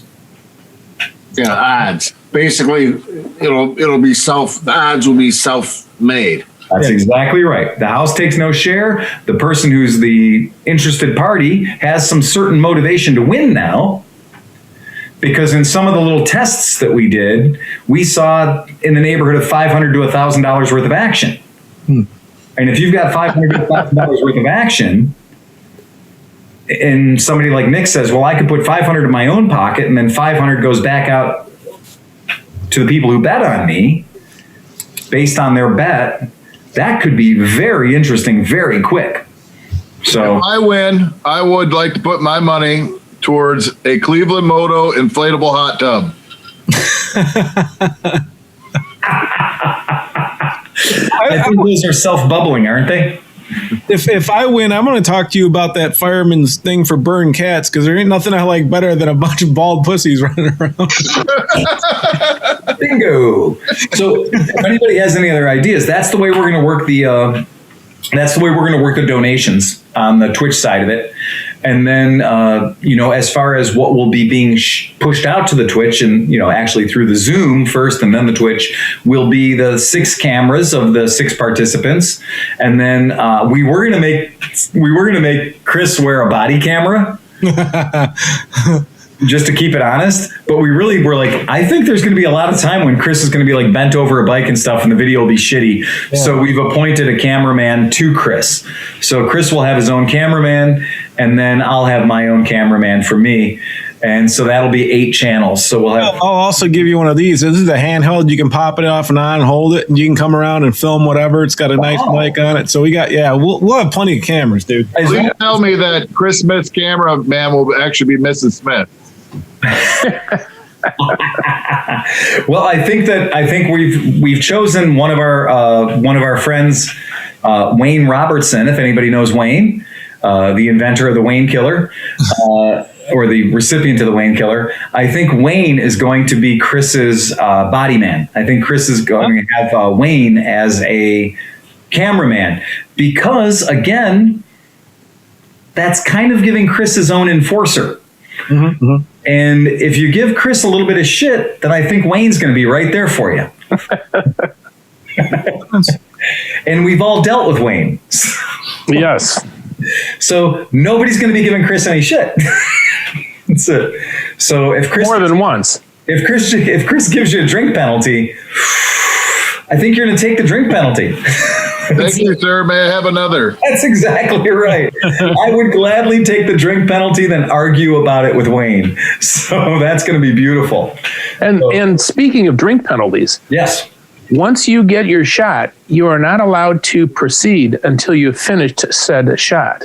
I agree. Yeah, I think that's a critical element of it. And that's. Will there be a puke bucket? It's called your T-shirt. What is the penalty for puking on the floor? I don't think we should have a penalty for puking in general. That's more of a penalty in and of itself. Your penalty for puking is more malort. Can you imagine? You need to scoop it up with your hands and put it in your crankcase. If that happens, that's gonna be a chain reaction. It's gonna be like one of those comedy movies from like the 80s. You get one dude just blow chunks, the guys will look over. You're gonna, all the new bikes are just gonna be puke colored. It's disgusting. Oh. That would be awesome. I'd be laughing my ass off all the time. Nothing makes me laugh harder than puking. What's wrong with you? We're also going to have a special introductory shot when the gun goes off to start the competition. There will be an official Le Mans start, if you will. Steve wanted there to be 5 shots before we start, about an hour ahead of time. He's trying to take Nick out right off the riprap. Well, I think you'd have to go by body weight. So you'd get 5 and he'd get like 1. He doesn't care. You can give him as many as you want. He's good. Yeah. Keep it honest, that's all. As he sits here drinking a pint glass of fucking tin cup. He's priming. Holy straight on. So does anybody else have anything else they'd like to add in the way of notes? No, we're just going to have to talk. Bet on me. Don't bet on me. Yeah, me neither. I'm just going to show up and do the best I can. Yeah.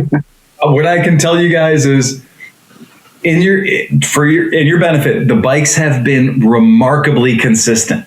I mean, remarkably consistent. They have the exact same hardware left over every single time. Hint. That's I would be shocked if there are any surprises. I have written a special rule that's a secret rule in case we encounter a surprise. So if we encounter a surprise, there is a special 11th rule that will go in that would be like if somebody in China decided to fuck you over. So you mean my idea of having a pocket full of nuts and bolts to toss over at other people is not a good idea? I think it could be a penalty. If you can handle the penalty, it's a great idea. I'm going to go to like the thrift store and just buy some random shitty piece of like new furniture they have. And you know how they come with the bags with like F on them and stuff? Just grab a bunch of those and just like, what's this F Steve, bag? you dropped the bolt. Again, if I didn't cover it in the rules, that's because Chris is there to be the floor official. And, if Chris deems it worthy of a violation, if Chris deems it worthy of an infraction, it's an infraction. Right. I can be a real cocksucker, I'll tell you that. We know. I have no doubt of that. I'm certain you guys will all do well. I'm certain you'll do great. We'll bring Oscar up to speed. He's out of town, but we'll bring Oscar up to speed and make sure he's good to go. But the funny thing is the excitement at the shop. The excitement at the shop is off the charts. Everybody who works at the shop is super excited about it. Everybody has come up with great ideas on how to make your life harder. One person, I'm not going to mention their name, said that they should have to build the bike with oven mitts on. No, Steve had the great idea that, take your glasses off, we should have to build the bike with his glasses on. That is seriously. I don't know if you can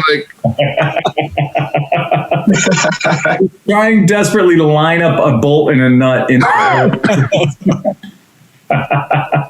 I'm like, I'd rather be blindfolded. Yeah, exactly. Yeah, the number of ideas that people have thrown out to kind of make the challenge harder or to make it more difficult. Honestly, I think that if we get an hour and a half out of this, I'll be super happy. My fear is that we'll get 3 hours out of this. We have chocolate cake. You know, I just reach a tipping point, and then I don't know. It could all fall apart. We could all go to hell. Going good, and then my Lord sets in, and it's just like, fuck the bike. There are definitely some points in the bike. There are some points in the build where you're just going to be like, oh shit. I know, because I said oh shit the first 20 times I built one. There are definitely things that are like, oh, why the fuck? And you'll get it. It's fine. It's easy. It shouldn't be that hard, though. It's just a little 125 pit bike, right? And look, we're not asking you to build the motor. We're not asking you to put the piston in. None of that. This is CKD, man. This is a knockdown. This is the way that people get around laws in other countries about, like, is the bike built there or is it assembled there? This is the lightest amount of work that you're allowed to do to call the bike, you know, a bike that's essentially lightly assembled. So, Real truth here. Nick, how many videos have you watched so far? I have watched about 2 minutes of one video. Okay. How about you? We're about the same thing. I couldn't really watch. I started watching a video of it. I'm like, Yeah, the one I watched one for 2 minutes, and the dude did like 7 things wrong already, and I'm like, I'm out. Like, wrong video. yeah, it's bad. I've never watched a single video on these things. I've simply, it's like IKEA furniture. You lay the shit out, you figure it out. You know, you look at it and it makes sense, you The know? hardest thing, like I built a couple of, the Grim and another one for my buddy. The hardest thing for me was just getting them out of the goddamn crate. Like all the metal and shit. That's harder than building the bike, to be honest with you. You know what it is? That's cruel. That's not hard. It's just fucking cruel. Yeah. It's just unnecessarily mean. Like, the amount of effort that gets put into the engineering of that crate, it's just mean. There's just too many parts, you know? Are there extra points for creativity? Like, it's not right, but it's creative. Yeah,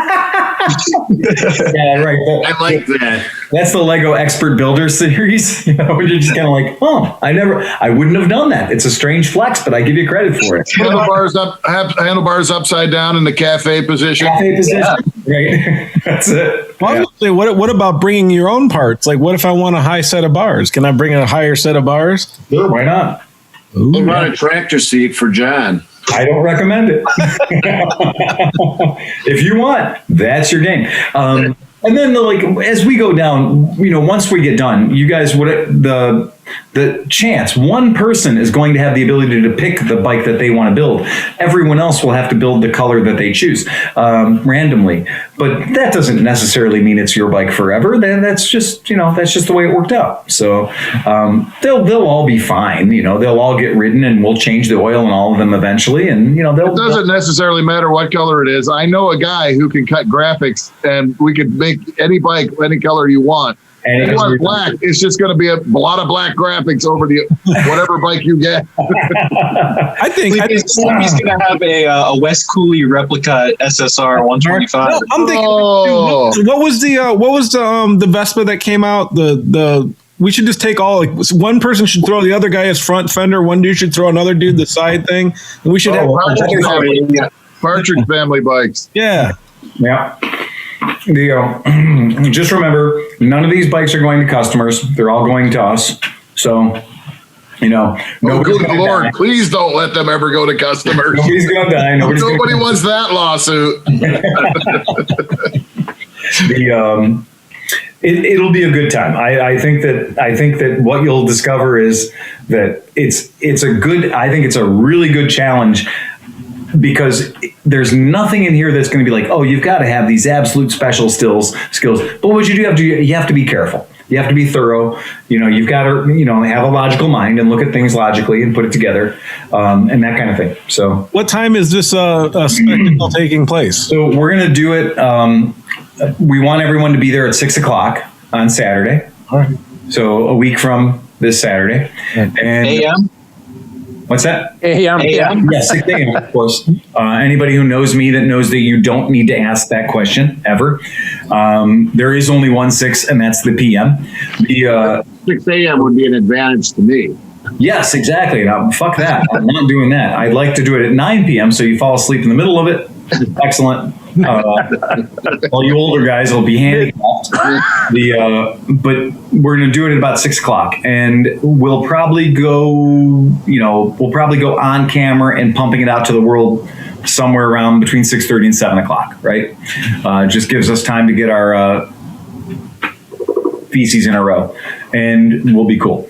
And I'm going to say that I think it's going to accidentally be the best show ever produced in the history of television. Okay. The best, worst show ever. I think we're going to get an Emmy for sure. I'm going to take a smoke break about halfway through, just so you know. We'll get an Emmy Osika maybe. I think we might. I think that the failure. I think that what we think is going to happen won't happen. I think that everybody will build their bike and it'll all be fine. But it's going to come down to fucking minutia. I think it's going to come down to some really, really, really bad decisions made by me. I think I'm going to come down as being a tyrant. I think what we're going to walk away from this is that I'm a bit of an asshole, and that I think 5 people are going to be very, very upset with me, and 1 person's going to be thrilled. And Chris will make no friends. Not that I have any anyhow. I think it's going to be it. I think Chris is going to be no friends whatsoever in this one. That's cool. Has anybody seen the YouTube video for Moto Stories with Unky Phil that Steve dropped yesterday? That is the AMA Vintage Days extravaganza. Yeah, that turned out. I haven't had a chance to watch it, but I will say that my daughter watched the Crack of Dawn video, the big firecracker video. That's a good one. Yeah. The AMA Vintage Days video is amazing. Yeah, it's brilliant. I'm going to stroke Steve's ego as hard as I can right now. It's fucking awesome. You and John talked. I just sat behind a camera, man. Yeah, he did. He just sat behind a camera. He's dropping shit in left, right, and center. There's images, all kinds of extra video, tons of shit that shouldn't have been out there. I didn't know that he had recorded my diatribe on vibrator racing. My poor man's guide to vibrator racing. I forgot. I don't know if I to be honest, I didn't know I recorded that either. I don't know. That was the third cocktail break in the air conditioned thing. It took me 15 seconds of listening. I was like, what the fuck am I talking about? And then I caught it. I was like, oh shit, I'm talking about how to organize vibrator racing. I'm literally teaching people how to gamble on vibrators. I mean, the old slot car. It is the Pinewood Derby adult version.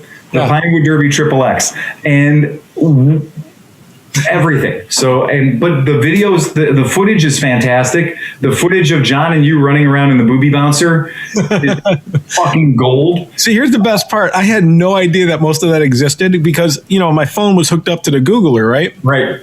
I was trying to find one goddamn picture or something, and all of a sudden there was these videos and shit that I have no recollection of taking. Like, I think when John, when he was driving around and I was in the booby bouncer, I think that was like we were trying to go back to sober up a little bit. Like so I had no idea any of that was on camera at all. I was so pleased. I mean, I could not have possibly been happier with the whole experience. For people who don't go, we have a friend named Andrew Rates. He's Captain, my captain. He's become part of our corner, the Louisville Vintage Motorcycle Club. Their corner of the camp. I feel like we've become part of his corner. Well, no, that's exactly right. He has managed to run that corner, and we're just the neighbors a couple of doors down, so that we have plausible deniability when shit dies, right? When shit blows up, we can say, we saw it, or we saw the cloud, but we weren't actually there. Yeah. And it is so funny because when you look at the video, when you look at, the Moto Stories with Unky Phil AMA Vintage Days edition, it's so funny because he's ripping through there and he does the not a ramp jump. So he peels off the perfect not a ramp jump, gets incredibly long distance out of like an 18-inch ramp. He was going like 60 though on a PW80 or whatever. I don't know how the fuck he didn't kill 19 people in his rundown. I don't know. Like, there's no point in AMA Vintage Days where you can go 75 feet without killing people. Right. And he managed to weave in between 19 people and not kill anyone and get that bike decelerated after that jump. So well done, Andrew. Well done, Drew. Captain, my captain. Well executed. And he was wearing Liza's Evel Knievel suit. Evel Knievel suit at the time. Yeah. Perfectly done. So, like, I think that for people who have never been to AMA Vintage Days, I think that your video does an excellent job of illustrating why you should fucking go. Yeah. You know, it really does. People watch that video. It's probably the best, and I'm only saying that because John and I did it. Well, yeah, it was great. But the comment, I don't think it could be any better. No script, one take. Yeah, it was really good. And the comments we're getting on it are ridiculous and really cool. It's a couple cats from the UK commented and said they want to try to come over and they really want to hang with us. And so I told them, if you guys get here, we'll make sure you're on two wheels at some point during the weekend. Absolutely. It doesn't get any better and I'm so glad that John was there to help me tell the story, because AMA Vintage Days for me and John, that's church for a long time. I mean, that really is. That's a big deal for us, man. And it's just, I'm so glad that we've been able to share it with so many people and get more people into it and make it dumber. It's been great. Yeah. The place is big enough that, like, you know, like even if it swells by 10,000 people, it's not going to change what it already is. You know what I mean? No, yeah. Bring your friend. It's going to happen this year one way or another. If it doesn't happen there, it's going to happen out in Oberlin. I think you're right. Yeah, I think that if we're not allowed to have AMA Vintage Days the way that we would kind of expect it to be, on a, you know, fend for yourself kind of situation, which I'm becoming more okay with. If it doesn't happen that way, I do believe that, you know, you guys are on target with the just, you know, this is what it is. This is what it's going to be. And, you know, if you can't keep the cooties off of you in a big giant open field, then why were you making out with that guy anyway? It's true. I mean, it's true. It's just that I'll be responsible for my own intake and my own exhaust. That's the best I can hope for, right? Well, you know, I'm pretty surprised, like, knowing that we're coming towards the summer, that AMA hasn't, like, at least said, like, we're thinking about this, but obviously we're waiting to see what happens. You know, like, they haven't said anything.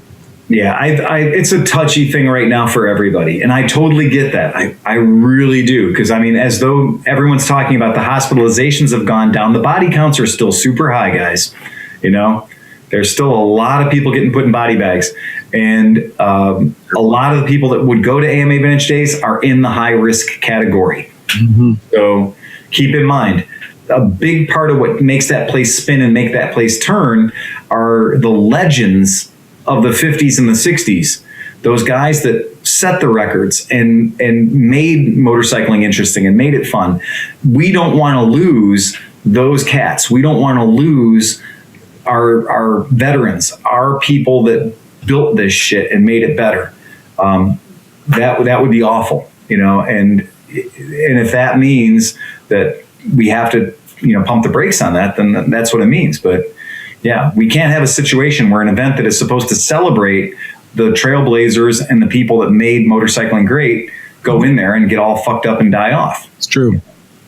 As much as we'd like to buy the bikes cheap next year, right, don't take it the wrong way. We don't want that to be the reason why. Although in 2019, we did see that if you are going to be an older dude racing and you're going to die at the thing, do it like on the straightaway at about 104 miles. That's the thing. Again. Yep. That was beautiful. Valhalla. Yeah. You tell me that every single person is like, no, that guy actually died doing exactly what he loved. On the straightaway, like wide open throttle. Like, what? How much better can it get? And he didn't have to hit a bridge or anything. Like, you know, like he was dead before he hit turn one. Yep. That's the craziest thing. It's like, well, how do you know that he didn't die at the point of impact? You know? Because there was no braking. There was no anything. Exactly. Fucking straight in. He didn't slow down and like crash. Yeah, well, that's it. He got to go out at the perfect moment. Like everything's coming together, and you're just hauling ass. Think about it on a bike too. If you go limp, you're probably keeping the throttle wide open. You know what I mean? Unless your hand fell off or something. There is no place in the world that you could literally be like, okay, I'm relinquishing control to this motorcycle at Mid Ohio race car course. Unless you're at the beginning of the straight, you're going to know about it within about 17 seconds, or less. There is no point on that racetrack where you'll have more than maybe even 5 or 10 seconds to have an effect on your surroundings. And if you don't, people are going to know about it real quick. So, yeah, it's a very opportune moment for him to leave this mortal coil. Yeah, would be doing what you love, right? I don't know the guy's name, but here's to you, buddy. Yeah, right. I mean, come on. That's the way to do it. And well, he was also like a lifelong racer, because I remember, I only know this because I was standing underneath the thing when they were announcing it. Yeah. It was like his 35th year of racing that series. Like he was like, you know what I mean? Like that was his whole life. Like he's done it for so long. It couldn't have been more an appropriate way for that dude to go out. Oh, I totally agree. It's the one way you can die, and nobody's like, oh, that's too bad. They're like, yeah, right on, dude. Exactly. That was fucking perfect. I think everybody there was thinking the exact same thing. Is like, you'd hate to see somebody go, but you gotta give him credit for being able to go out on his own terms. So everybody, like I remember like walking past people, right? And they're like, what did that guy say? It was like, somebody died. And they're like, oh no, what happened? And they're like, he was an elderly gentleman. He died on the straightaway. And everybody goes, oh, that's awesome. Like not that the guy, I mean, everybody felt bad, but I mean, like, you nailed it. Like I literally heard people flipping the script because they were like, well, you can't be mad at that. You can't. There's no way to be mad at that. Oh, that's it. I mean, if he was 20, you'd be like, okay, sorry. But the dude was like 78 years old or something like that or whatever. Well, I will say this. Whoever the race director was, that dude passed tech. And when you pass tech, that means your bike passes tech, your leather's passed tech, your helmet passed tech, and you pass tech. Right. Somebody let him on the track. They should have known, like right before they were starting to go, he's taking nitroglycerin pills. Like, oh yeah, but the thing is, I mean, my buddy Eric, you guys met Eric, ICU nurse. Oh yeah. Like about 3 weeks ago, he had a massive fucking heart attack. Perfectly healthy dude. You would never know it. Not overweight. He liked to drink and everything. Right. He had the Widowmaker 100% blocked. Yeah. Like he literally fell. He drove himself to the ER and fell on the floor, on the ground in the ER. 10 people rushed. They took him in. They immediately saved his life, but he should have been dead. Was he shoveling snow? No. He was painting. He was sitting there painting the house. Okay. He's like, you know what? I feel weird. And then all of a sudden, fucking pain. And then he called his buddy who's a fireman. He's like, we're coming there. We're going to respond. Yeah. He's like, fuck that. He jumped in his car and he was like, drove there, like, parked his car, like ditched his car, stumbled out of his car and flopped in the fucking ER. Oh my God. He's like 45. Yeah. Ooh. Yeah, our buddy Gary Freifogel a couple of years ago on this last weekend, Valentine's Day weekend, we got a crazy blizzard and he went out to clear his driveway the old-fashioned way. And when he was out there shoveling, he popped a valve and took a header onto the driveway, and Mother Nature laid down 2 feet of partly cloudy on top of him, and nobody found him for about a week and a half. Oh, and so that's what I'm very concerned about. That's why that big, like merit shovels. Yeah, that's why that MTD out there is in such prime running condition, because I will not shovel snow aggressively. I won't do it. It's not something I am trained for. I have not been practicing my CrossFit snow shoveling. If I go out there and try to shovel a bunch of snow in a hurry, I'm going to pop a valve. My body's not used to that type of work. It's so common. My ex-wife, her dad died doing that. I remember she was still married to me at the time, and I remember her squealing. Her dad died shoveling in the snow. Yeah. And when he died, they told us the stats, and especially in places like the Midwest, not so much whatever, but where some, sometimes it snows, sometimes it doesn't. So it's not something that you're kind of like building up to or something. Some years, for 5 years, we don't get anything. Then the following year, it's a dump of 2 feet or something, right? they said that like when that happens, the 2-foot snowstorms, they get like a 30% spike and like some ridiculous number, man. It was like insane. Unless you're a stoker in a steam engine, you are not prepared to shovel your driveway. Like there's no training. There's no machine at the gym that simulates that. You just aren't good at it. Trust me. Like unless you're a ditch digger and that's what you do for a living. Or especially when the plows come by after you just finished your fucking driveway and they put like the 6 inches or 12 feet of ice right before you got to do it again. Yeah, we're very generous with our snow blowers. Like we loan the stuff out. I will show up. My neighbors at the shop, they know I'll take care of, the houses left and right of me if I can. Yep. Let those with good snow blowers take care of those who do not, and help each other out because it's crazy. And it's amazing how tough it can be. But it's also amazing how therapeutic it is to go out and run your snowblower. Like fucking great. Going out and running your snowblower is like church. It's so great. You just take it over. You can get it's actually a little bit better to have Mrs. Smith go out and run the snowblower for you. You don't avoid that.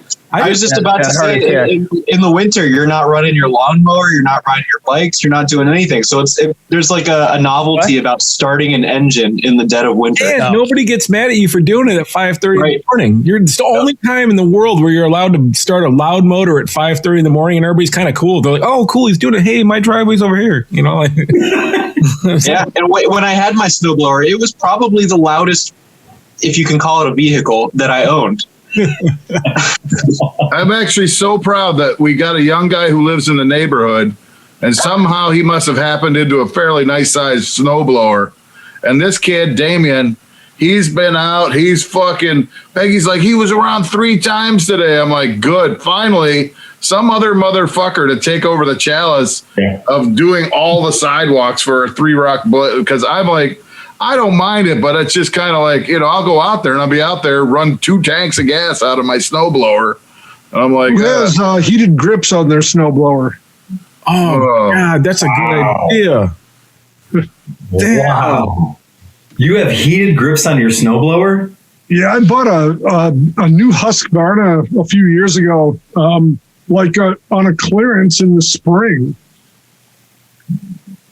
That's amazing. Dude, that is... Does it have a sit-down sulky on it? No. I haven't been able to run the one at work. Steve bought a massive Honda on tracks at work. Oh, really? I'm impressed. That's saying something. I'm going to have to stay after school someday and take it for a ride. I'm stuck on the shovel. Yeah. Oh, man. No, I will not do a shovel. I will pay my own money to buy another snowblower if I had to be on the shovel. A good snowblower is worth its weight in gold. I'm going to swear by that. If you live in a part of the world where you don't understand snowblowers and understand the art of snowblower, James, God love him, but years ago, James tried to clear a stoppage in our snowblower. And, we all know the rules. If it's too heavy and it's too slushy, no matter what snowblower you have, it'll fill up the chute in the auger, the 2-stage type snow throwers. It'll fill up the chute and you got to clear it. And they usually give you a plastic stick, like the world's dumbest shovel, and it'll be clipped to it somehow. But they have all kinds of safety, so you can't possibly reach in there to stab at it and keep the power to the auger at the same time. They built it that unless you're an orangutan, you can't do it. James had somehow managed to fuck that up. And all I know is I showed up at the shop and there was blood all over my parking lot. And when you see blood in the freshly fallen snow and a snowblower parked over there with blood on it, it's creepy. That is not what you expect to see when you come to work. I called James. He'd managed to get himself down to Fairview Hospital, and he had managed to mangle up his hand and took a pretty good sized chunk out of his eye. And so something that was in there. He shot himself in the face with his own finger? He did, yeah. Right. And so he ended up getting stitches. So today was the first day. This is years later. Today was the first day that we were unloading 6 bikes. We had 6 bikes show up in the 18-wheeler, and we had to clear the path. And I was like out there hustling like a maniac, and Wayne's helping, and James is there. So I'm like, I just told James, I was like, grab the snowblower. I had been doing it. I'm like, grab the snowblower and clear out that area. Wow. You talk about PTSD. James wouldn't get near that fucking thing. I mean, straight up. He did not want to do it. And then after he finally got it started and got it going, he like was legit. He was not running the impeller. He was not engaging the left drive system. He was just moving it around. I was like, that's a fucking broom now, you know? You gotta fire up. He was straight up. I looked at his face. I saw in his eyes, I saw fear. And yeah, PTSD snowblower style. That's what living up north's all about. Yeah. Yeah, so he's got the official, like, you know, the snowblower hand. So yeah, they didn't reattach. He's just got some some scarring and stuff. But yeah, he's straight up. My dad did the same thing. He took his right about here. Yeah, because he stuffed his hand back in his glove and finished blowing the snow before he told anybody he'd done it. Jesus Christ. Nice. That's insane. Well played. That's crazy. So yeah, that's about it. If you're listening to this in Texas, I'm sorry, you guys. By the time you watch this, it'll all be over. I hope that your families have dealt with it. I feel terrible for you. This is what we deal with every year, but our heat stays on most of the time. Yeah. Our electricity stays on most of the time. I feel terrible. What you guys have been hit with, it's a natural disaster, but there was a lot of bad planning that led up to it, making your lives as hard as it is. Well, there's the thing too with Texas is that in some ways you have to respect them because they didn't want their grid connected to anybody else because of federal oversight of the grid. Right. And so, I mean, in one way it was smart, in one way it's not. I mean, Oberlin was like that. We weren't connected. And then as soon as First Energy tied their shit wires into ours, yep, everything fails once a week, they take us down. Right. So, exactly. I mean, so there's it's a blessing and a curse if, depending on, you could be connected to First Energy, they could drag the whole world down. That's right. So, I mean, it is. It's a tough thing, and I'm not going to get into any of the billionaires behind it that controlled that system. I feel bad for everybody who, turns on their furnace and it doesn't light up.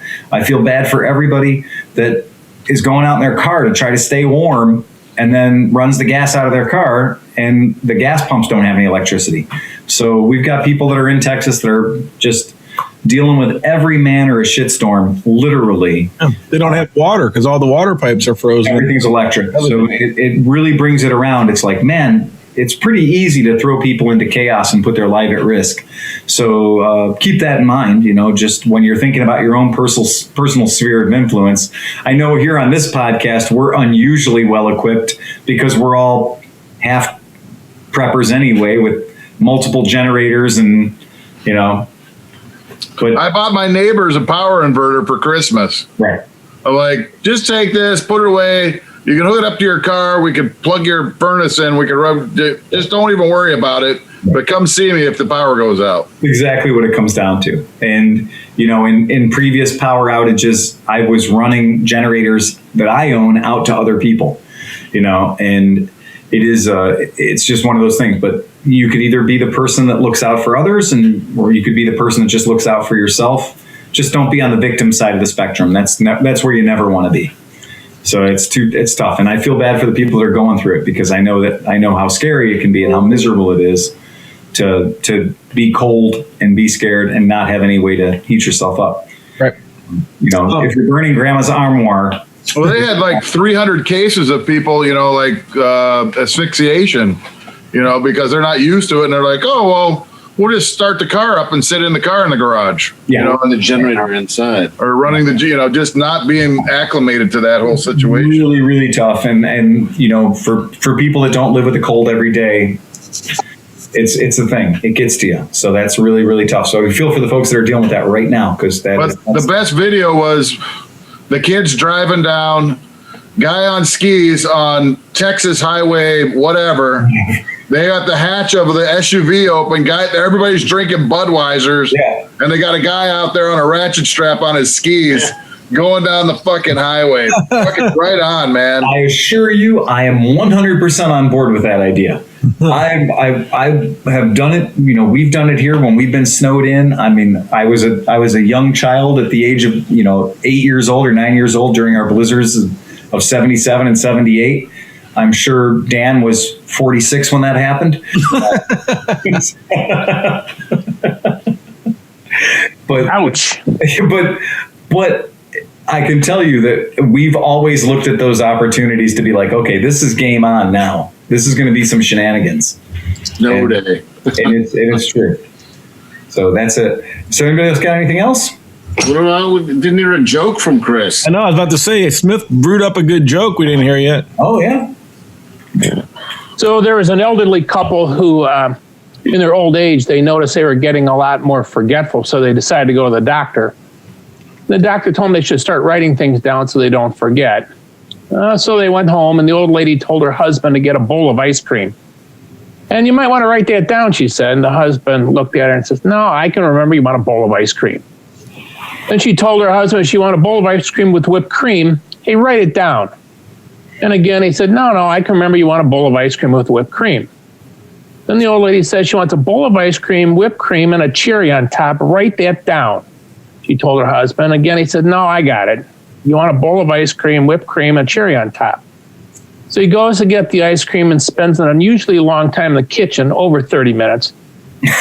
He comes out to his wife and hands her a plate of eggs and bacon.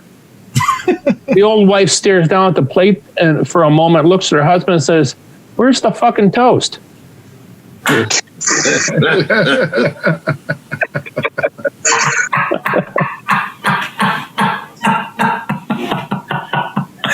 That's good. That's perfect. Well, on that, gentlemen, ride fast and take chances. Shake chances. Take chances.